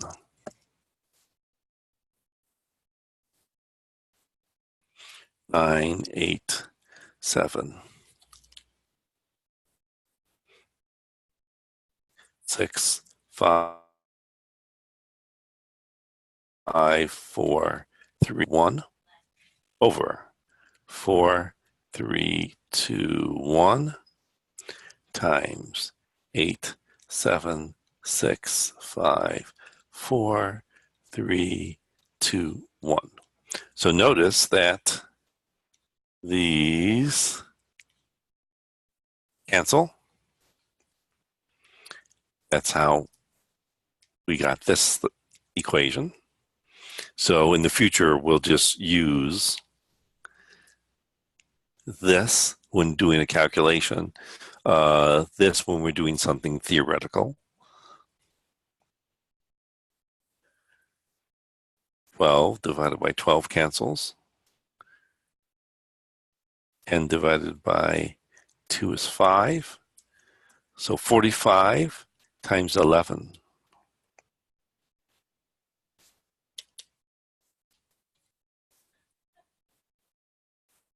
450 is 495.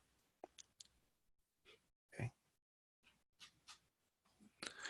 And that's how you would calculate that. Let's say 15C3.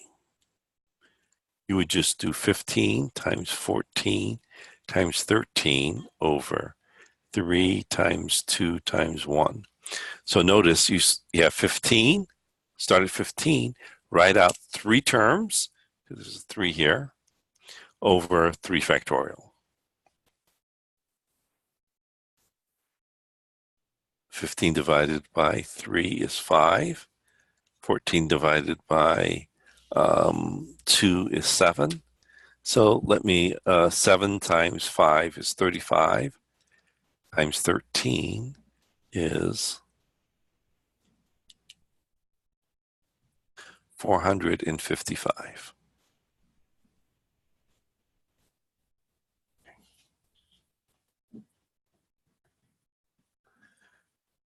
Note that you could also just look at Pascal's triangle and determine a binomial coefficient. So say you wanted to figure out 4C1.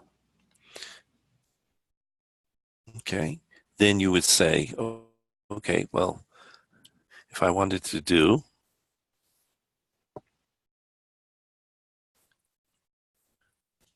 let's do 4C2.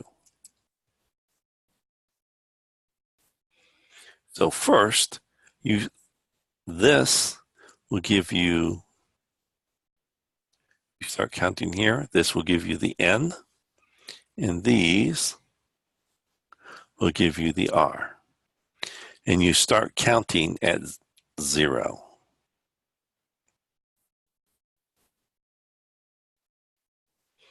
So 0, 1,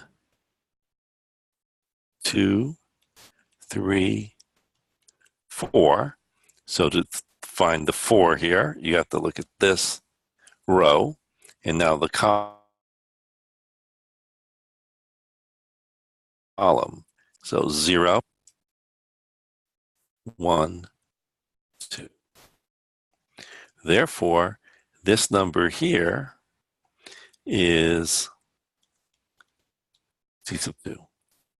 And so 4C2 is 6 by Pascal's triangle.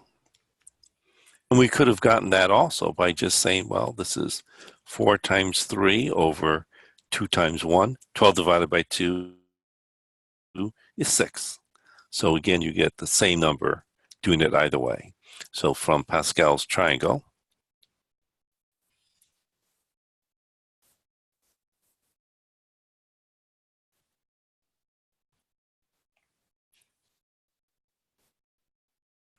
you got the number 6.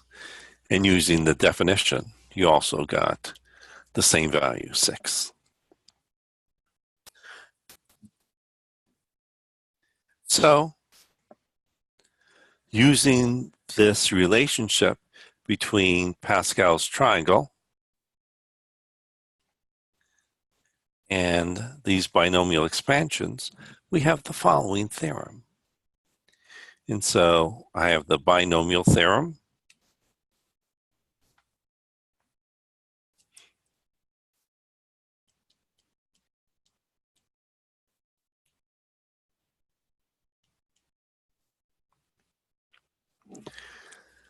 Which states that 1 plus, let's do it this way, x plus y to the n is just equal to the sum. And let's do it with a k. K equaling 0 to n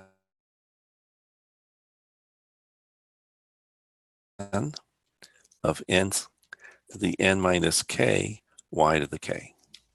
And that's your binomial theorem. For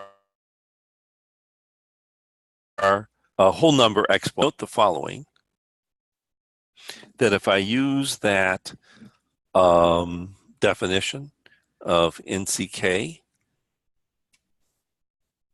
this one here, then I can actually extend this binomial theorem to the following.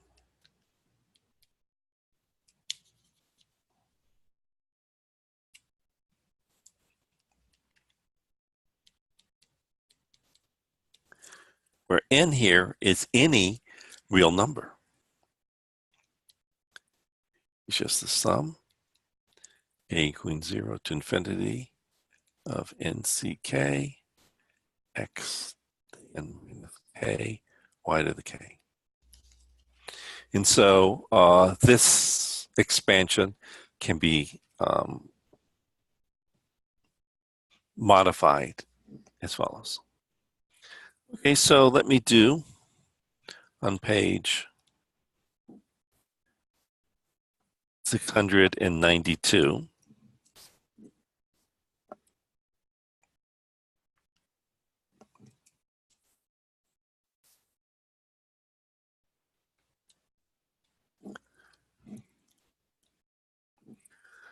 Let's do, let's say, problem number 2.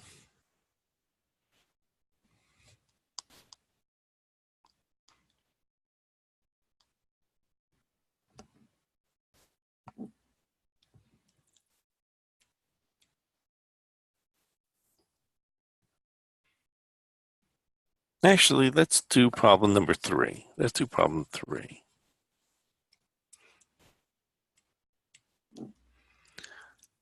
P minus Q to the 5th. In exercises 1 through 8, use Pascal's triangle to expand the binomial. So I want to use Pascal's triangle. So let me construct Pascal's triangle.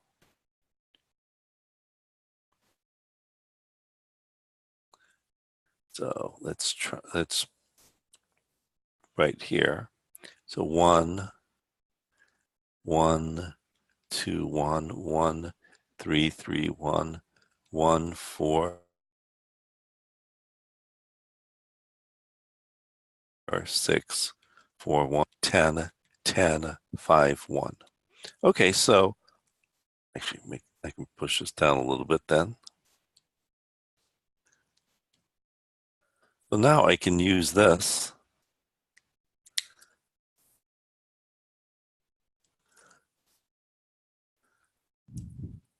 Calculate the coefficients. So in this case, since it's to the 5th power, I use this 6th row here. So let me write the expansion now.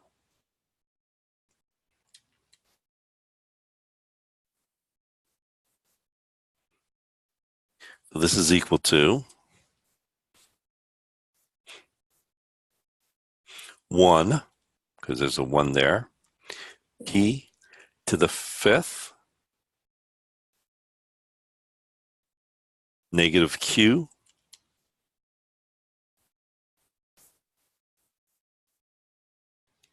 to the 0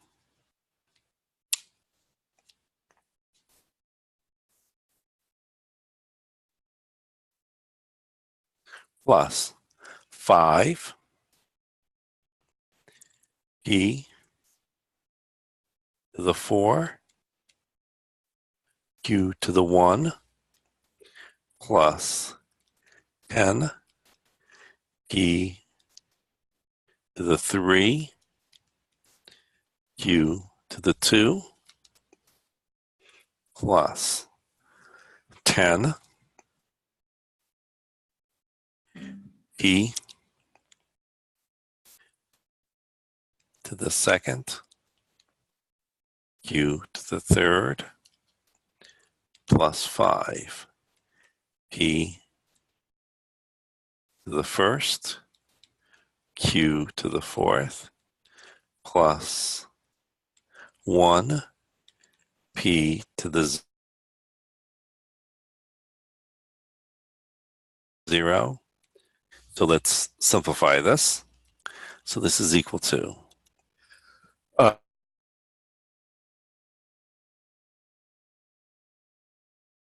negative q to the first is just negative q times 5 p to the fourth. Negative q squared is just q squared. So 10 p cubed q squared. A negative q cubed is negative q to the third. So that's negative 10 p squared q to the power 3. A negative q to the 4 is q to the fourth. So plus 5 p q to the fourth. A negative q to the power 5 is q to the power 5. P to the 0 is just 1. And that is your answer.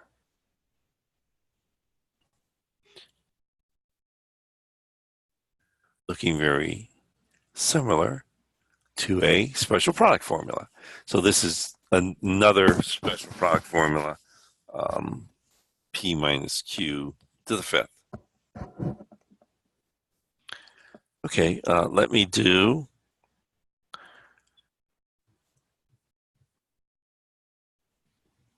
problem number 10.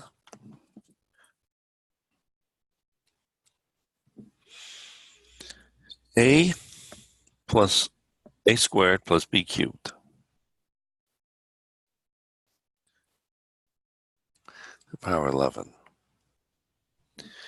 In exercises 9 through 12, use the binomial theorem to write the first 4 terms of the expression of the binomial. I just want the first 4 terms. Well, this is going to equal by the binomial theorem. I'll just write it out.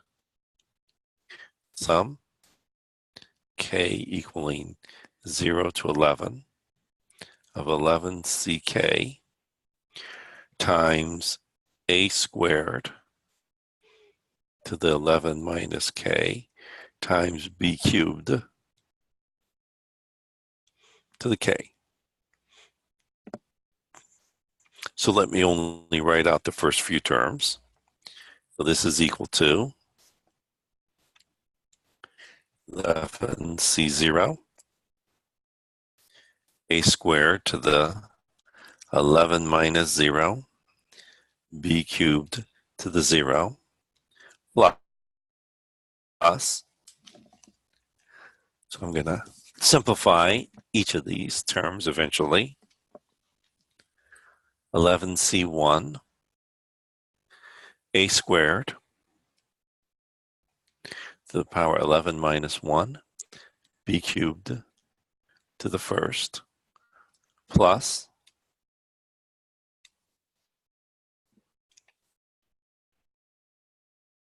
I guess I can't do that, so maybe I'll put it down one more. Okay, so plus, actually it would look better if this guy was pulled down also.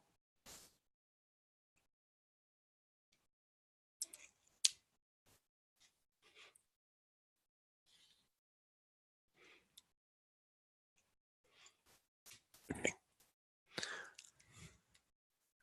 Plus, so I did, so 11c2 a squared to the power 11 minus 2.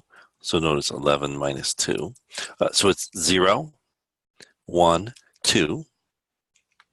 And then it's 11 minus 0 and then 0. 11 minus 1 and then 1.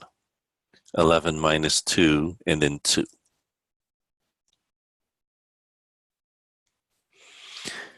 So I did 0, 1, 2. So now let's do 3. So 11c3 a squared to the power 11 minus 3 b cubed to the power 3 plus other terms.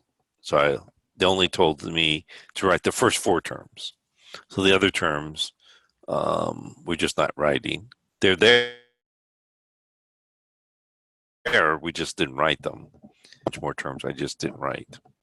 And so let's simplify this. So first off, 11C0 is just 1.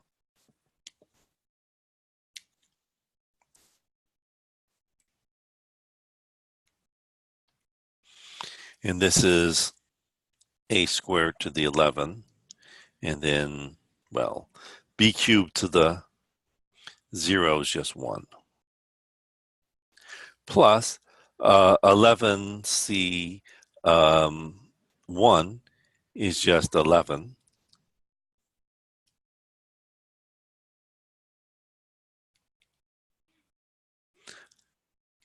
A squared to the 10. B cubed to the first, which is b cubed, plus 11C2, which is just 55, a squared to the 9,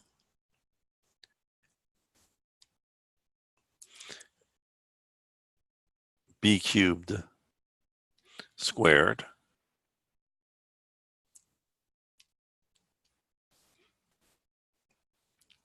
plus 11C3, which is 165, a squared to the 8, b cubed cubed, plus other terms. Okay, so let's simplify this. A squared to 11 is a to the 22, and times 1 is just 1. 11. A squared to the 10 is a to the 20, b cubed, plus 55.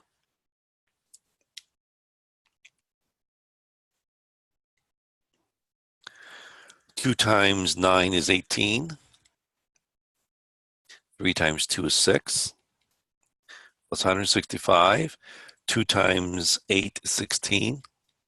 3 times 3 is 9, plus a whole bunch of other terms. And that is your answer.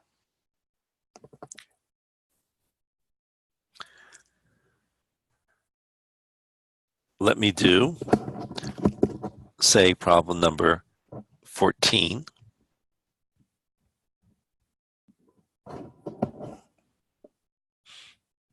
Actually, let me do problem number 15.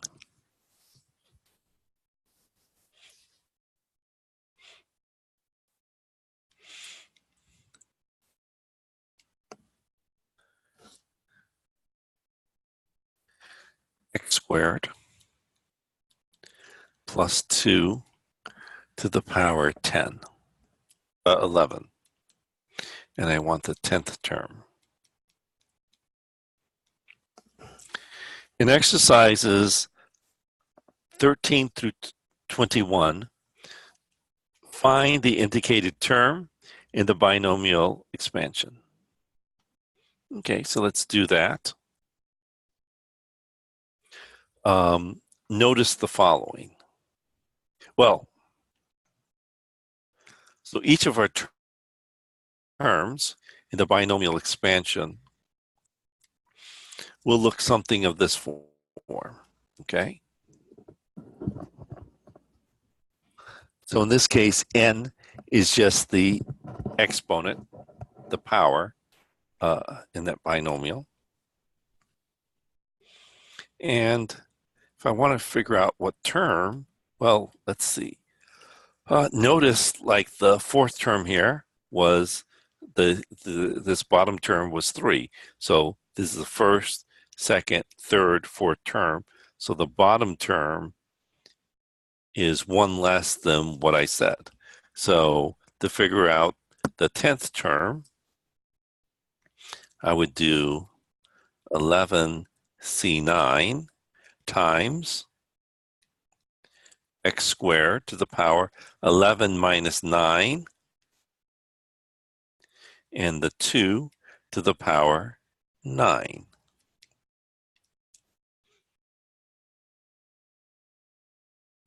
Okay, so let's figure out this.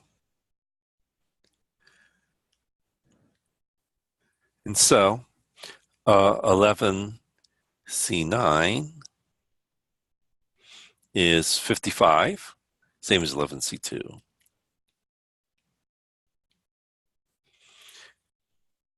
Eleven minus 9 is 2. 2 to the power 9, that's kind of big, it's 512. Multiply that by 55, and so you get 28,160. 2 times 2 is 4, so x to the fourth. So this is the 10th term in my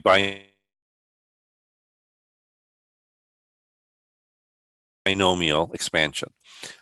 Normal way that we write terms in the binomial expansion, where we write them in descending powers of x. Let me do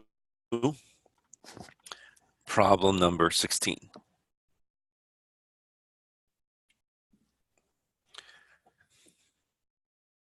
Four x squared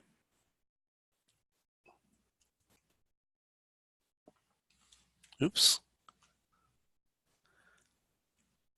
So 4x squared plus 3y to the power 6. So I want to find the middle term.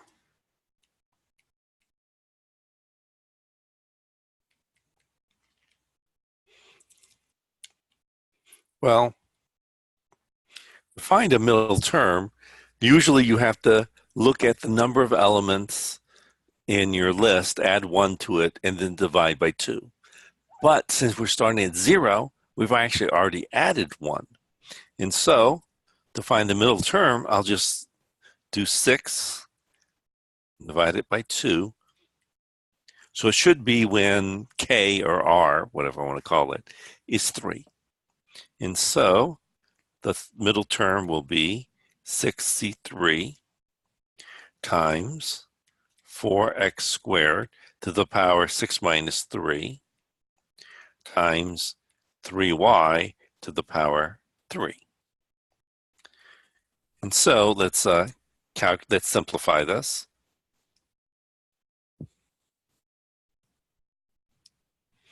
And so this is equal to 6c3. Well, 6c3 is 20. 4 cubed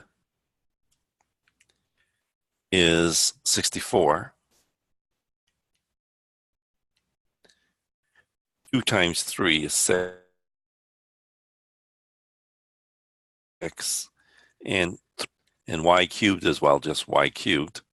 Let me multiply this out. So 20 times 64 times 27. Well, that will just equal 34,560. We're going to multiply that by x to the 6th, y to the 3rd. So that's the middle term in our binomial expansion. Let me do problem number 18.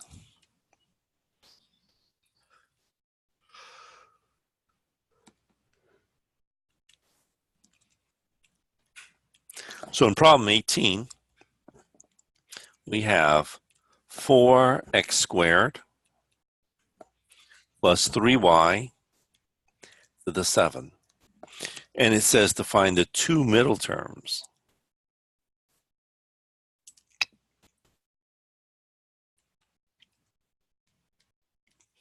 So let's do 7 divided by 2, and I get 3.5, so 3.5. So what that means is that I'm going to be taking the third, I'm going to be taking terms, r is 4, and adding up those two and finding those two middle terms. And so I have that this is equal to 7c3, 4x squared to the 7 minus 3y to the 3, plus the other middle term, 7c4, 4x squared to the power 7 minus 4 times 3y to the fourth. So let me simplify this. So first off, 7c4 is 35. 4 to the power 4. 7 minus 4 is 4. So 4 to the fourth is 256. 2 times 4 is 8. 3 cubed is 27. Y cubed is y cubed. 7c4, actually it's the same 7c3, doesn't really matter. I said 7c4 before, but 7c4 is 35 also. And 7 minus 4 is 3. So 4 cubed is 64. 2 times 3 is 6. And 3 to the power 4 is 81. Y to the fourth is y to the fourth. And so let me multiply this out. 35 times 256 times 27 is 241,000. X to the 8, y to the third. 35 times 64 times 81 is 181,440. X to the 6, y to the 4. So these are my two middle terms in my binomial expansion. Let me do problem number 21. Let's do problem 20. Let me do problem number 20.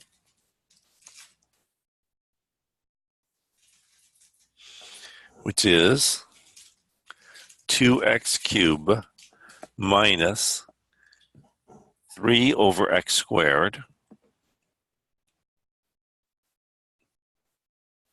to the power 10. In this case, I want to find the constant term.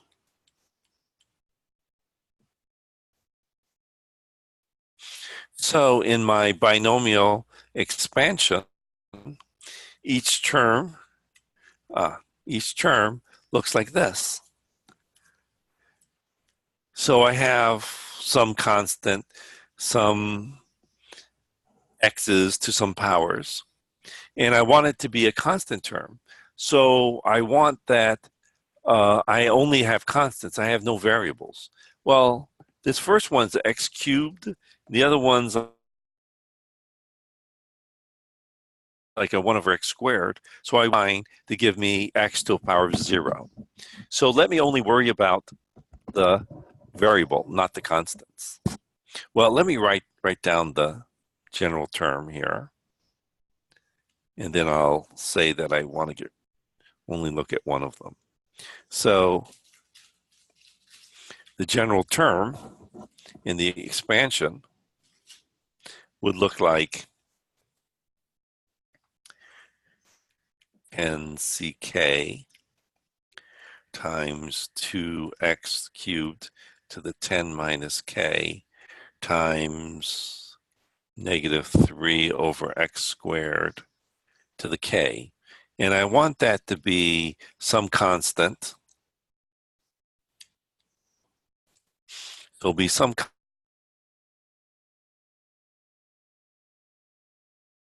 constant times x. At this second about the constant, let's just figure out what k is.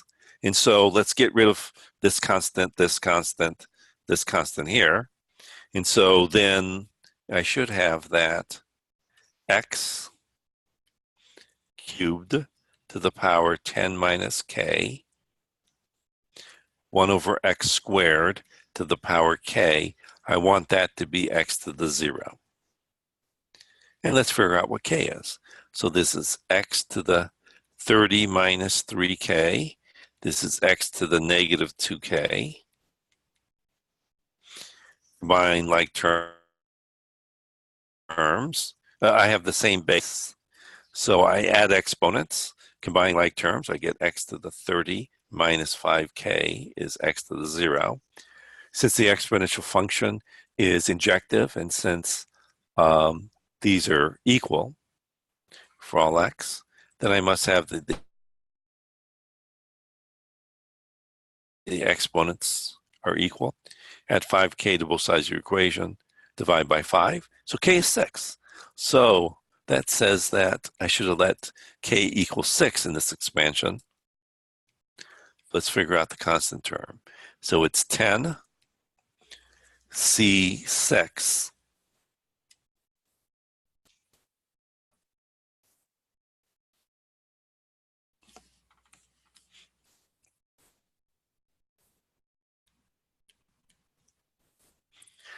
times, let's see, this is 2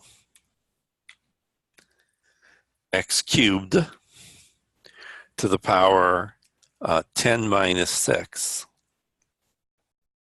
all times. This is a negative 3 over x squared to the power 6. And so let's find the value of 10C6, 210.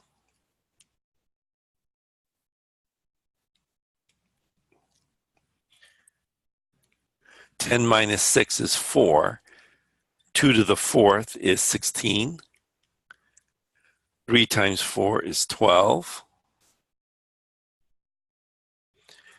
3 to the negative 3 to the power 6 is 729. 2 times 6 is 12. Notice that the x's cancel. And so I just have 210 times 16 times 729, and that's equal to 2,440,440. And that is my constant term when I do the binomial expansion. Okay, so let me show you some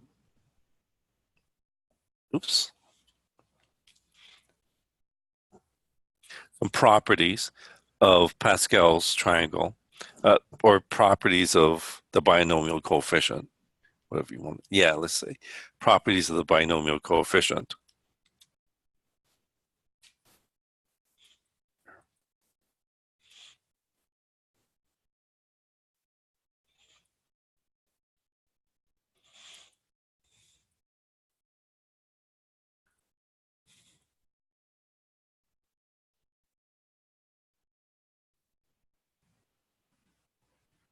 So first is that NC0 is 1. So I have here that, by definition, NC0 is just n factorial over 0 factorial times n minus 0 factorial. Well, 0 factorial is 1. N minus 0 is n. The n factorials cancel, so you get 1. And that's what I wanted to show. Let me do property. And so if I look here at Pascal's triangle, maybe I'll just draw it here.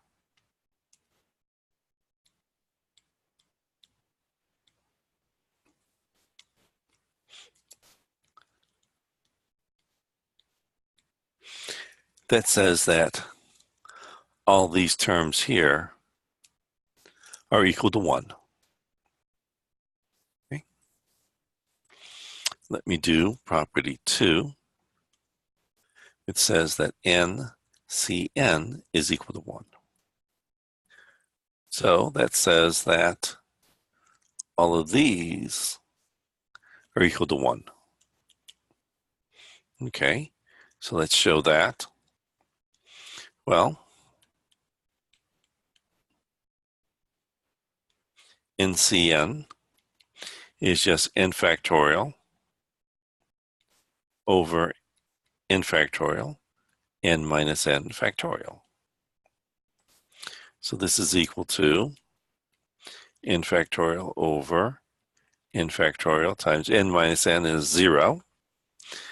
Well, the n factorials cancel. 0 factorial is 1, so this is just equal to 1. And that's what I wanted to show. So I'm done. Let me do property 3.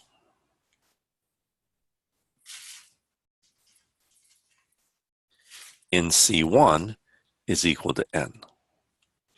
So if I look here,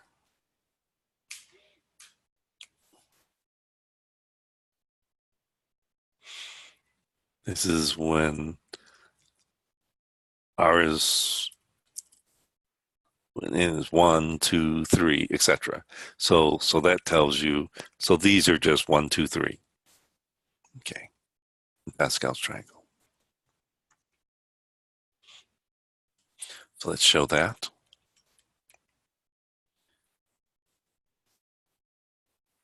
So by definition, this is just equal to n factorial over 1 factorial times n minus 1 factorial, right? N factorial as n times n minus 1 factorial. And recall that 1 factorial is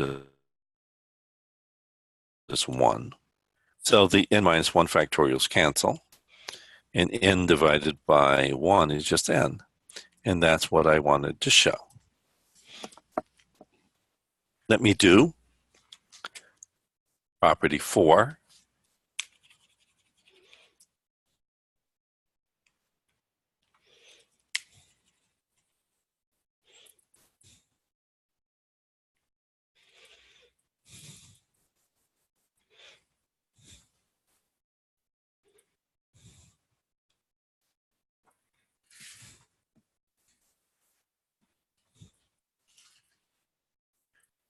That NCR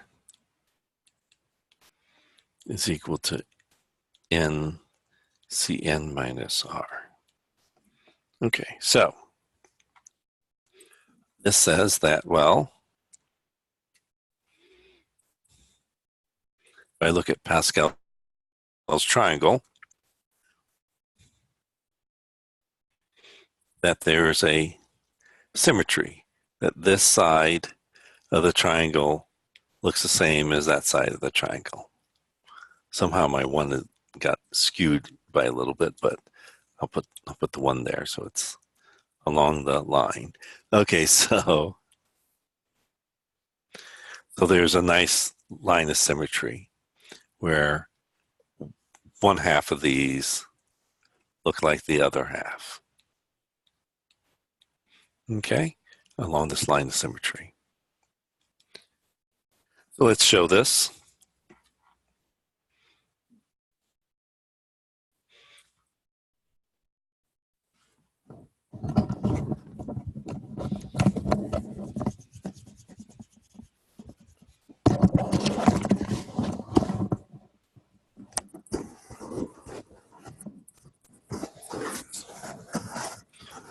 Okay, so this is as follows. Let's look at one. There we go. So let's look at NCN minus K.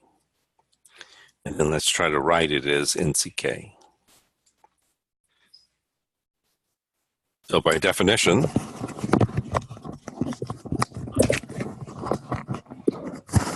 this is equal to n factorial over n minus k factorial times n minus k factorial by definition.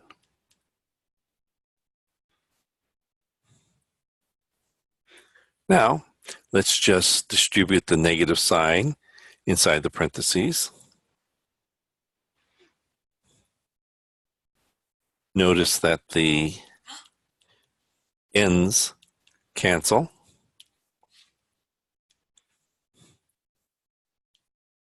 Oops.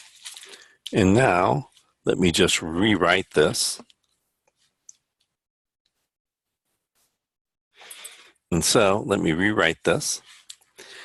And let's write this in the opposite order as k factorial times n minus k factorial. But by definition, this is just nck. And that's what I wanted to show.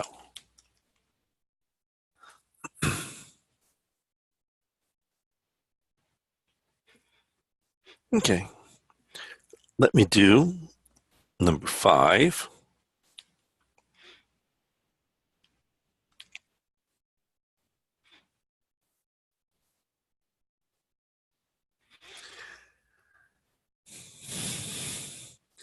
nck minus 1 plus nck is equal to n plus 1 ck. So this says the following property of Pascal's triangle. If I'm trying to determine a coefficient in Pascal's triangle,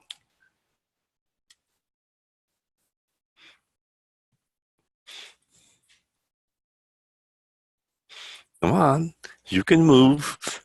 Come on. Okay, good. So if I'm trying to find a, say, this number here, I just add the 2 above. And so 1 plus 2 gives me 3. So the way that I figure out a particular value is I look at the 2 numbers directly above it and add them. And that's what this is saying. Okay, so let's look at this. So let's look at n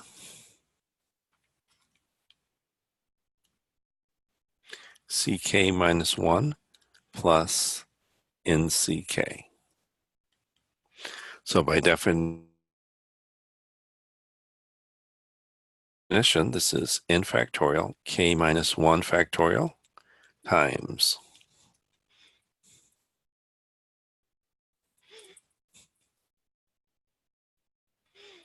n minus k minus 1 factorial plus n factorial over k factorial times n minus k factorial. Okay, so let me simplify this. This is equal to n factorial over k minus 1 factorial times n, I have a minus the k minus 1 quantity, so this becomes a minus k plus 1. So n plus 1 minus k factorial. And this is a n factorial over k factorial times n minus k factorial. In order to add 2 fractions, you need a common denominator. So let me multiply this term by k. The only thing that's missing here is k. That would make that a k factorial. This k times k minus 1 factorial makes a k factorial. Now I have n plus 1 minus k, so that's actually a larger term than this one. So let's multiply the second term there by n plus 1 minus k. And this would be n plus 1 minus k.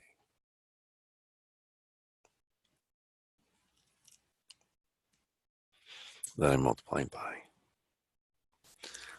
Okay, so I get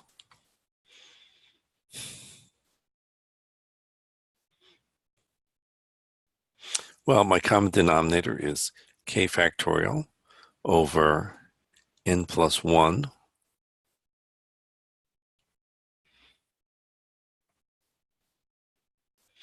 minus k factorial. The numerator as well, this is an n factorial k plus, well, let's multiply the n factorial inside.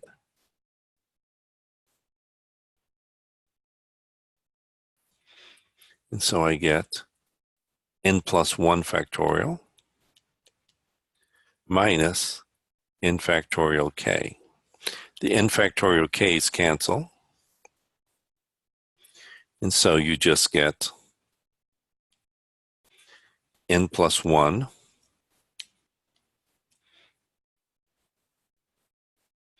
factorial in the numerator. In the denominator, you have k factorial. Let me write this as by grouping the n plus 1. But if I look at this is just n plus 1 ck. And so by definition, this is equal to n plus 1 ck. And that's what we wanted to show. And so we're done with that.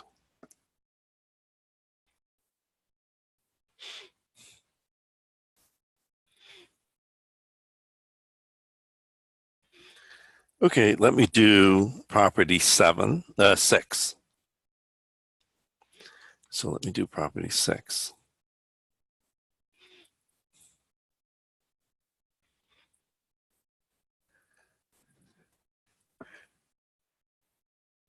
So let's do absorption.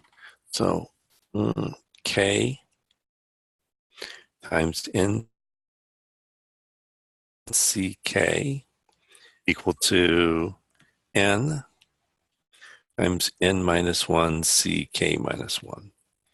So let's show that. So let's do k times n ck. So this is equal to k. By definition, this is n factorial over k factorial times n minus k factorial. So let's write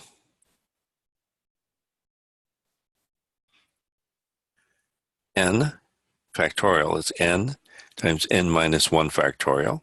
Let's write k factorial is k times k minus 1 factorial. And let's write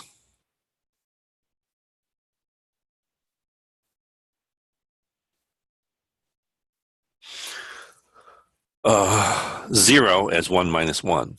So if I look here, I've written n plus 1 minus k minus 1. So the ones cancel. So this is just n minus k. So I haven't really done anything yet. So this is equal to, well, the k's cancel. Let me write the n out in front first. Then this is n minus 1 factorial times k minus, divided by k minus 1 factorial. Let me group the n plus 1. Let me group the k plus 1.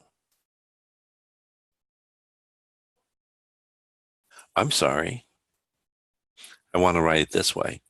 Write it as n minus 1 k plus 1. So let's group the first n minus 1.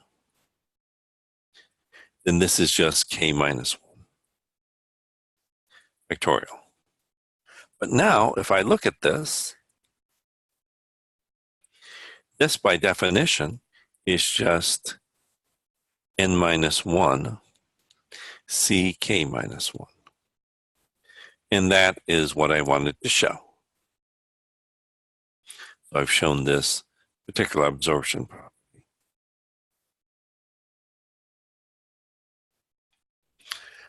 Let's do property 7,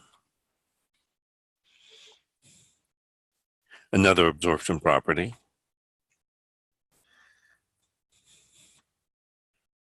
Let's say k times k minus 1 times nck is equal to n times n minus 1 times n minus 2c k minus 2. So let's show this. So let's do k minus 1, and ck. So that's equal to, by definition,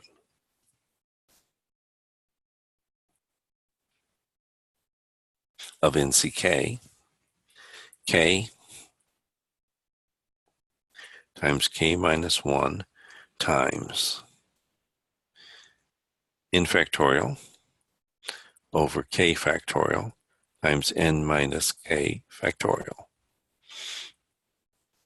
Let me write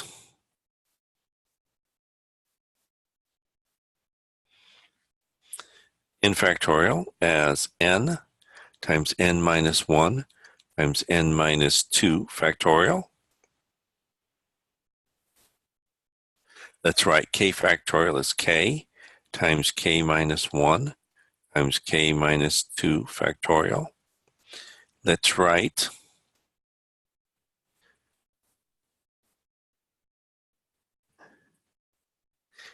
n minus 2 plus 2 minus k. I'm going to add and subtract 2. So if I look at the 2's, they cancel. Notice k times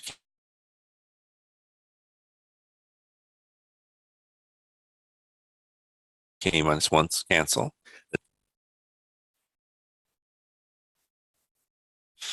So what remains is n minus 2 factorial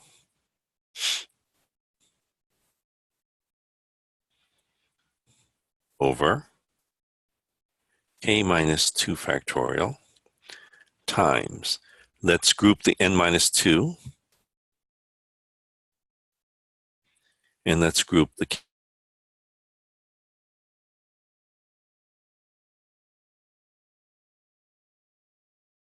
k minus 2, parentheses. But now, this is just equal to, well, by definition, this is just n minus 2c k minus 2.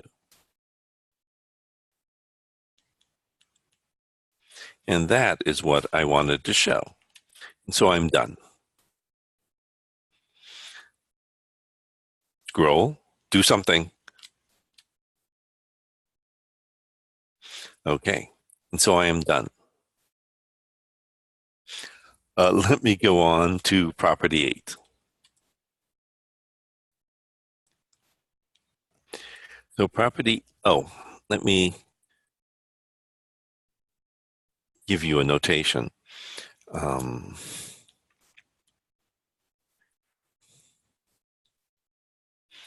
So permutation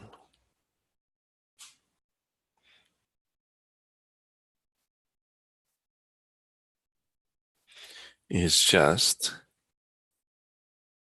n times n minus 1, n minus, or actually, let's write it this way. Is n factorial over n minus k factorial. And in CK is just, well, in CK is a binomial coefficient, okay, which is n factorial over k factorial times n minus k factorial. This is the number of permutations. This is the number of combinations. Okay, so let me do property 8.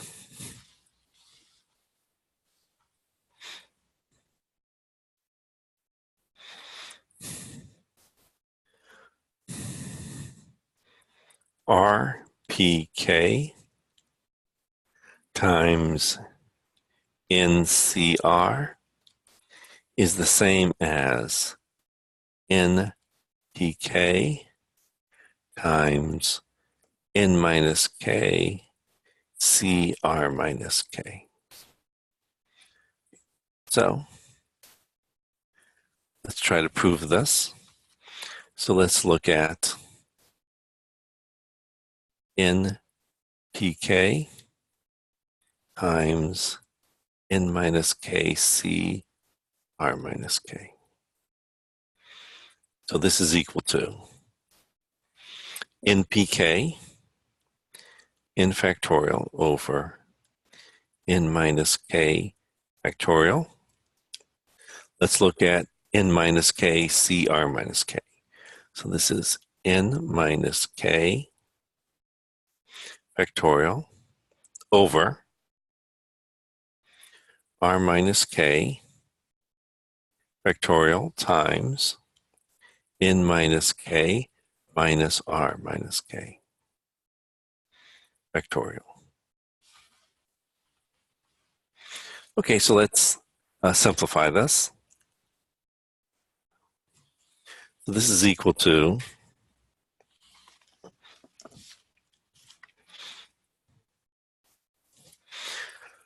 notice that the n minus k factorials cancel. So this is just equal to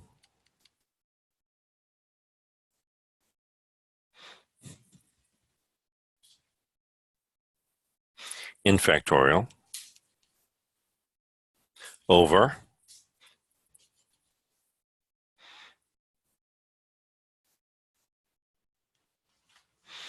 r minus k factorial times, well, n minus k minus r plus k factorial.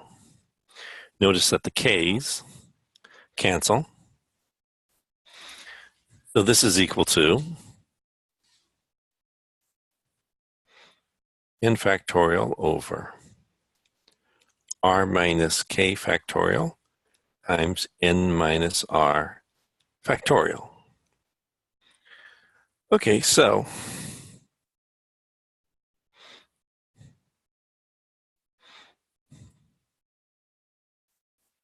this is the same as,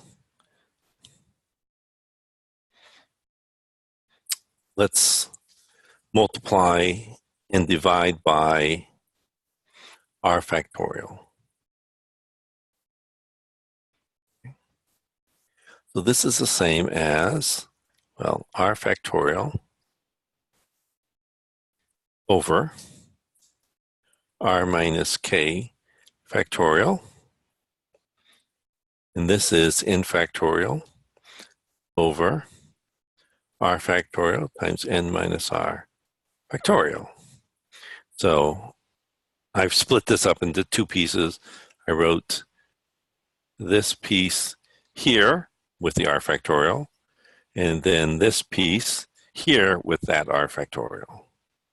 But notice, by definition, this is RPK, and this is NCR. And that is what you wanted to prove.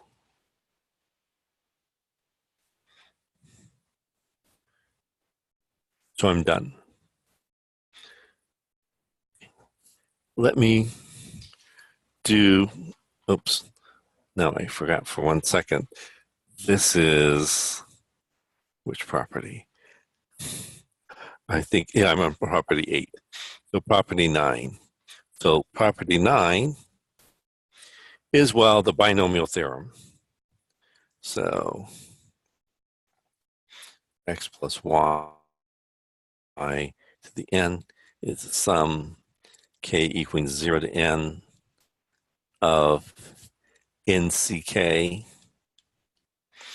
x n minus k y to the k. Okay, so I guess that's just to simplify the proof, x nor y is 0. So that makes this easier to write down. If x and y were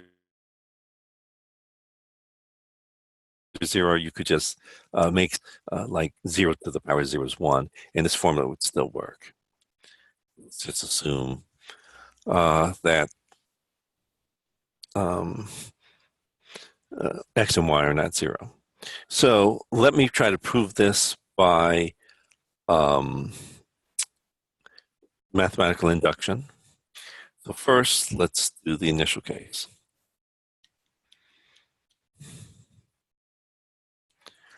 Okay. So x plus y. Well, let's do this one first. Sum k equaling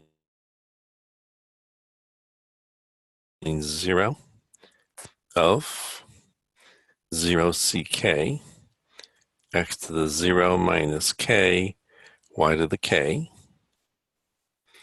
Well, there's only one term in this series. It's just going to be 0, 6 to the 0, y to the 0. But 0 C0 is 1. X to the 0 is 1, and y to the 0 is 1. So this whole term is just equal to 1. Next, let's do x plus y to the 0. Well, again, any non-zero, I'm assuming both x and y are non-zero. So any non-zero number to the power 0 is just 1. Well, therefore, I've shown that this formula works.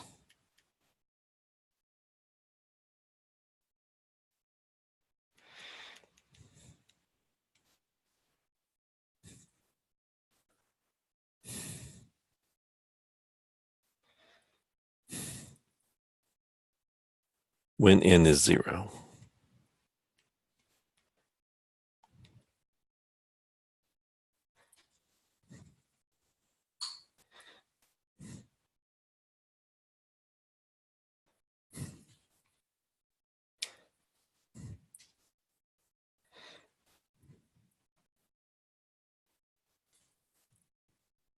So let's do the induction step.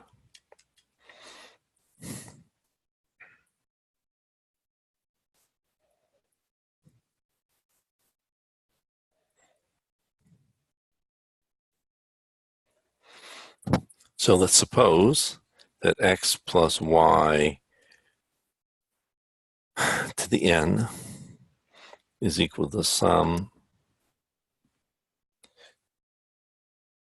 k equaling 0 n of n c k x to the n minus k y to the k. Suppose that this is true. So then let's look at x plus y to the n plus 1. So I should get that this formula works here when I replace n by n plus 1. So I'm going to replace each of these n's by n plus 1. If that is a true statement, then if I'm able to show that that's a true statement, then the inductive step holds. I've shown the inductive step. So this is equal to, well, x plus 1, x plus y times x plus y to the power n. And so This is just x plus y. Well, I know what x plus y at the end is. It's right here. It's equal to the sum, k equaling 0. I shouldn't have said that. It's equal to the sum, k equaling 0 to n, of nck, x to the n minus k, y to the k. So this is equal to by k and then by y. So this is equal by x and then by y. This is equal to the sum, k equaling 0 to n, of nck. So now I'm multiplying here by x. So this is going to be x to the power n plus 1 minus k, y to the k, plus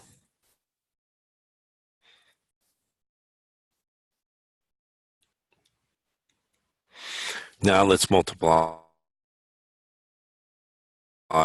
this by y. And so plus the sum, k equaling 0 to n, of nck, x to the n minus k, y to the, so I'm going to be multiplying by one more power here, k plus 1. So this is equal to,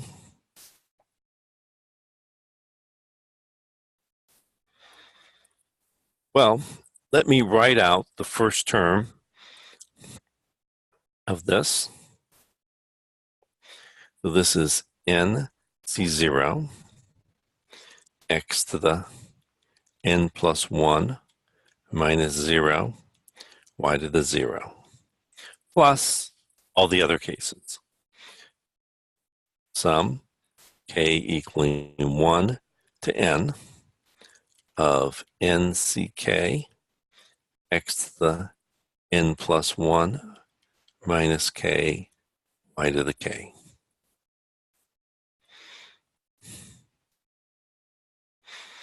Plus all the other terms.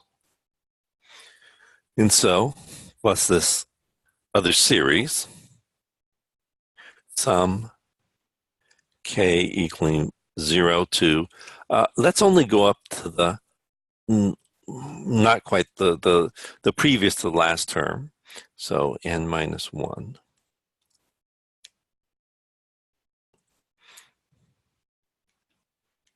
So I'm explicitly writing out the first and the last, the first term for the first series and the last term for the last series. So this is n ck, x to the n minus k, y k plus 1, plus the last term. So I'll have nc n minus n, y to the n plus 1. Okay. So this is equal to,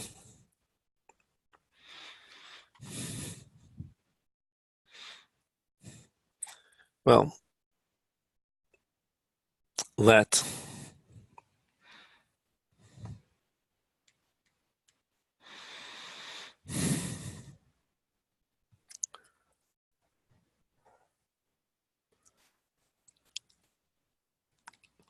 say r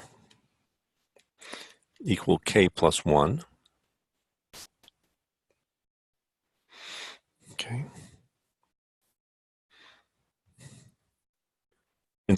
Oops. And so for the first term, notice that, if you recall, nc0 is always equal to 1 no matter what n is. So I could call instead of n, I could call n plus 1. because this term here is 1. This term also is 1. It doesn't really depend what x is. So I'll write it that way. X to the n plus 1 minus 0, y to the 0, plus sum. So in this case, I have here k is equal to 1 to n of nck x to the n plus 1 minus k, y to the k, okay, plus the next term. So now, for this sum, I'm going to be replacing by r, plus the sum, r equaling, let's see, when k is 0, r is 1. When k is n minus 1, r is n. Of, well, nc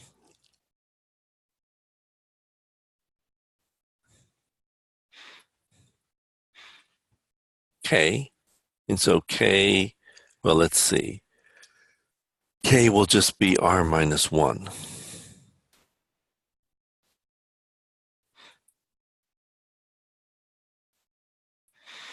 X to the power n minus k, but again, k is r minus 1.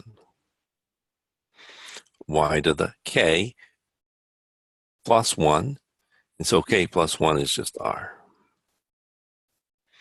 Plus this last term. Well, this last term, again, ncn is always equal to 1. So I could actually write this as n plus 1, cn plus 1. And n minus n is 0. So I could write it as n plus 1 minus n plus 1. They'll still give me a 0.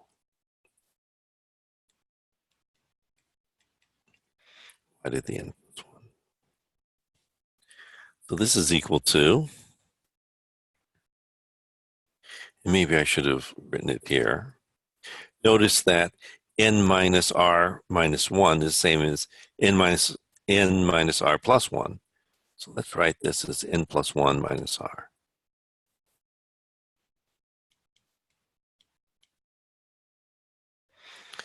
Now, let's write this out. This is n plus 1, 0, x to the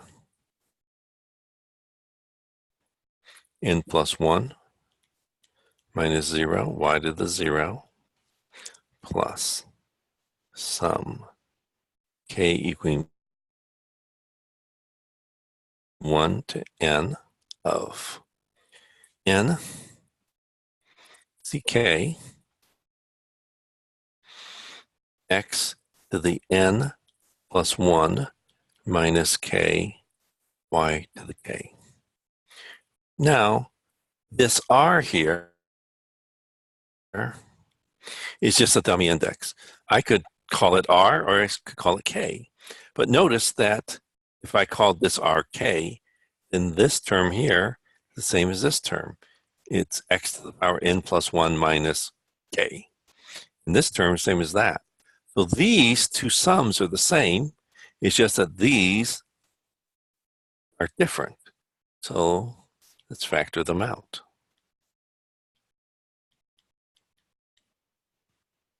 Plus the last term. I still have to write this last term here. So plus n plus 1, n plus 1, cn plus 1, x to the n plus 1 minus n plus 1, y to the n plus 1. So this is equal to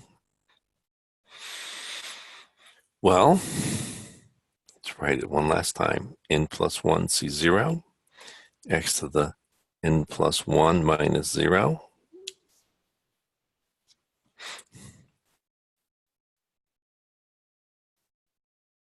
Y to the 0 plus sum k equaling 1 to n. Now, this, we just proved that was property 6 or something. That was one of our properties of Pascal's triangle, that this sum here is equal to n plus 1 ck. So using that property, I'll just rewrite that. X to the n plus 1 minus k, y to the k, plus this last term.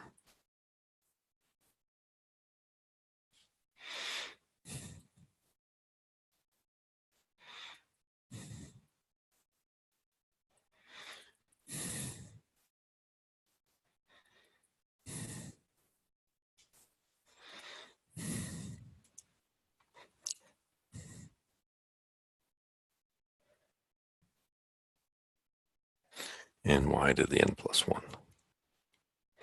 So now this is equal to, notice that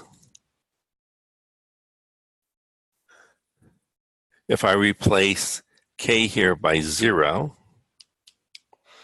this is just the 0 term for this sum. So I can just say, well, I'll start at k equaling 0.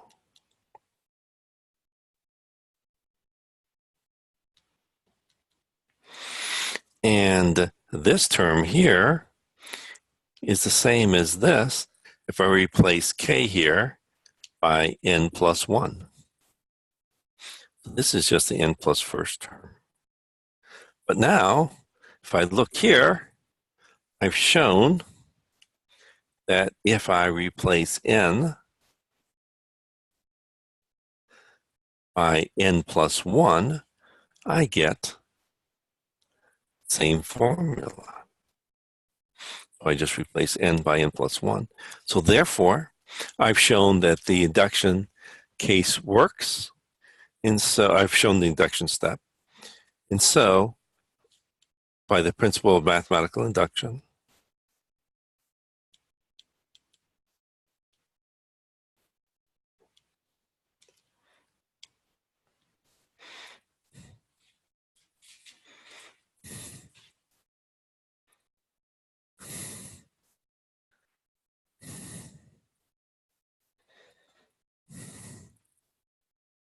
I've shown that x plus y to the n is equal to the sum k equaling 0 to n of nck x to the n minus k y to the k is true for all whole numbers.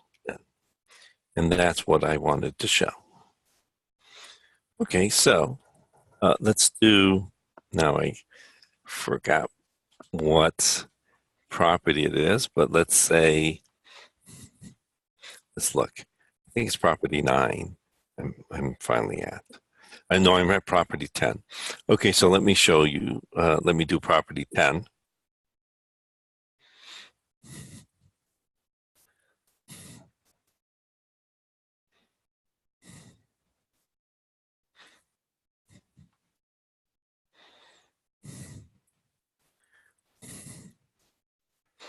So property 10 says sum k equaling 0 to n of nck,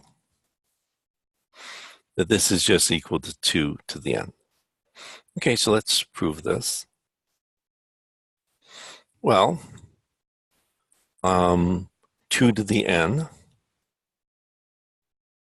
is, well,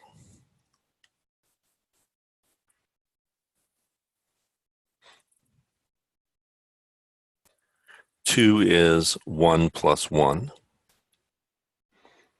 By the binomial theorem, this is just the sum k equaling 0 to n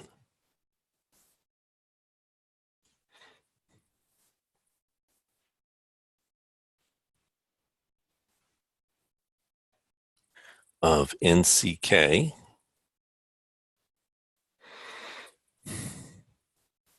of x, in this case 1, to the n minus k, y, which in this case is 1, the k. But 1 to any power is just 1, so this is equal to sum k equaling 0 to n of nck. And that's what I wanted to prove.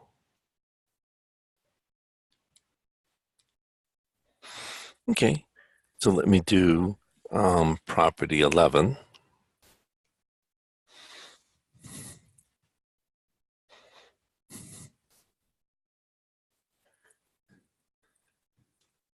Sum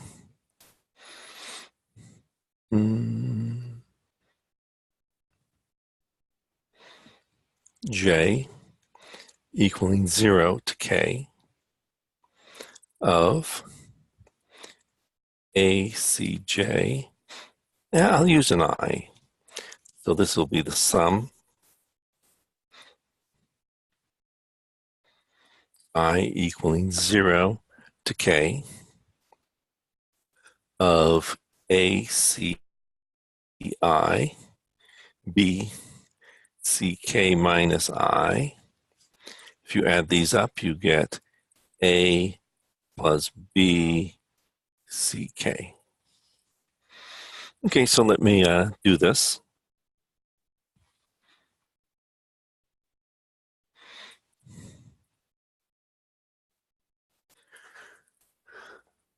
So first off, 1 plus x to the A times 1 plus x to the B.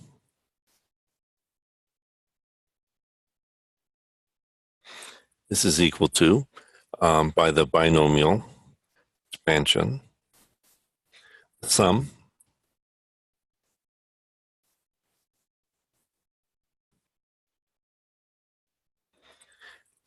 I equaling 0 to A of ACI 1 to the A minus I, x to the I.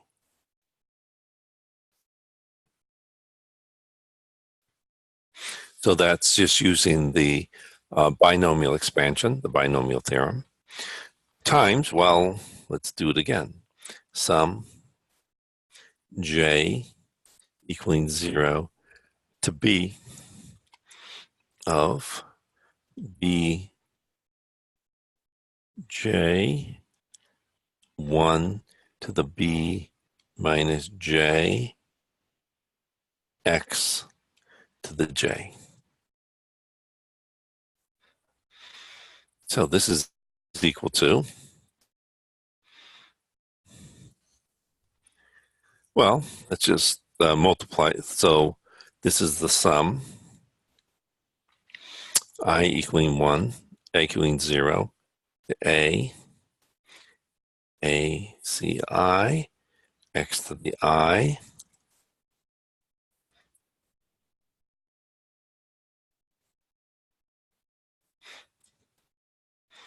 times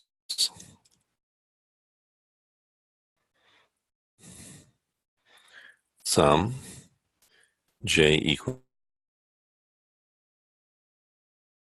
0 to b, b, c, j, x to the j. Okay, so let's multiply these out. So I get the sum I equaling 0 to a,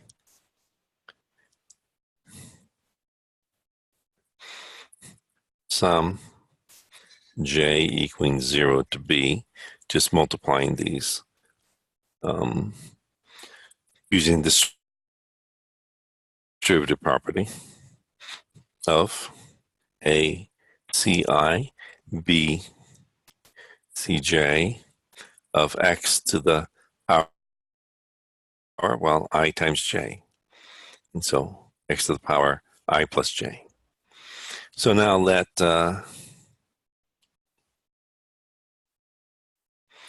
k equal I plus j.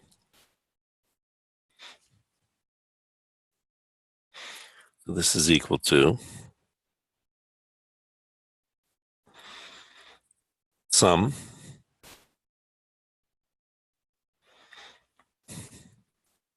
k is equal to 0. And these are both 0.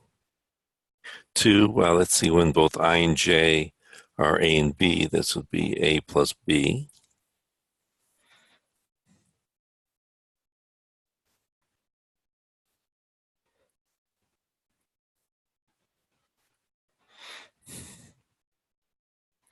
Of the sum, I equaling 0 to k of, well, a sub I, b, j is k minus I, x to the I minus j, well, that's just k. So I'm just adding up all those. And also note, we also have the following, that 1 plus x to the a, 1 plus x to the b is 1 plus x to the a plus b. And so, by the binomial theorem, this is just the sum k equaling 0 to, well, this is a plus b times a plus b ck x 1 to the power a plus b minus k x to the power k. Well, 1 to any power is just k equaling 0 to a plus b ck x to the k. But note that this is the sum k equaling 0 to a plus b of something x to the k. This is the sum k equaling 0 to a plus b of something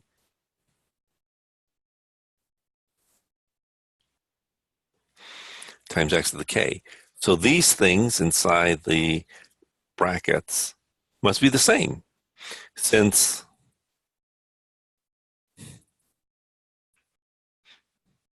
these are both expansions of 1 plus x to the a times 1 plus x to the b.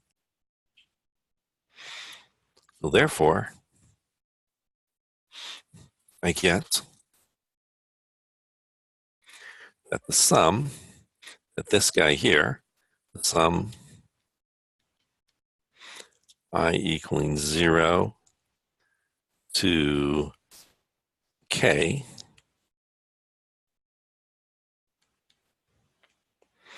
of ACI BCK minus I, this term here, must equal A plus BCK. And that's what you wanted to show. Okay, good. So those are the properties of Pascal's triangle. And I guess that's it for today. And so let's stop recording. So I'll see you.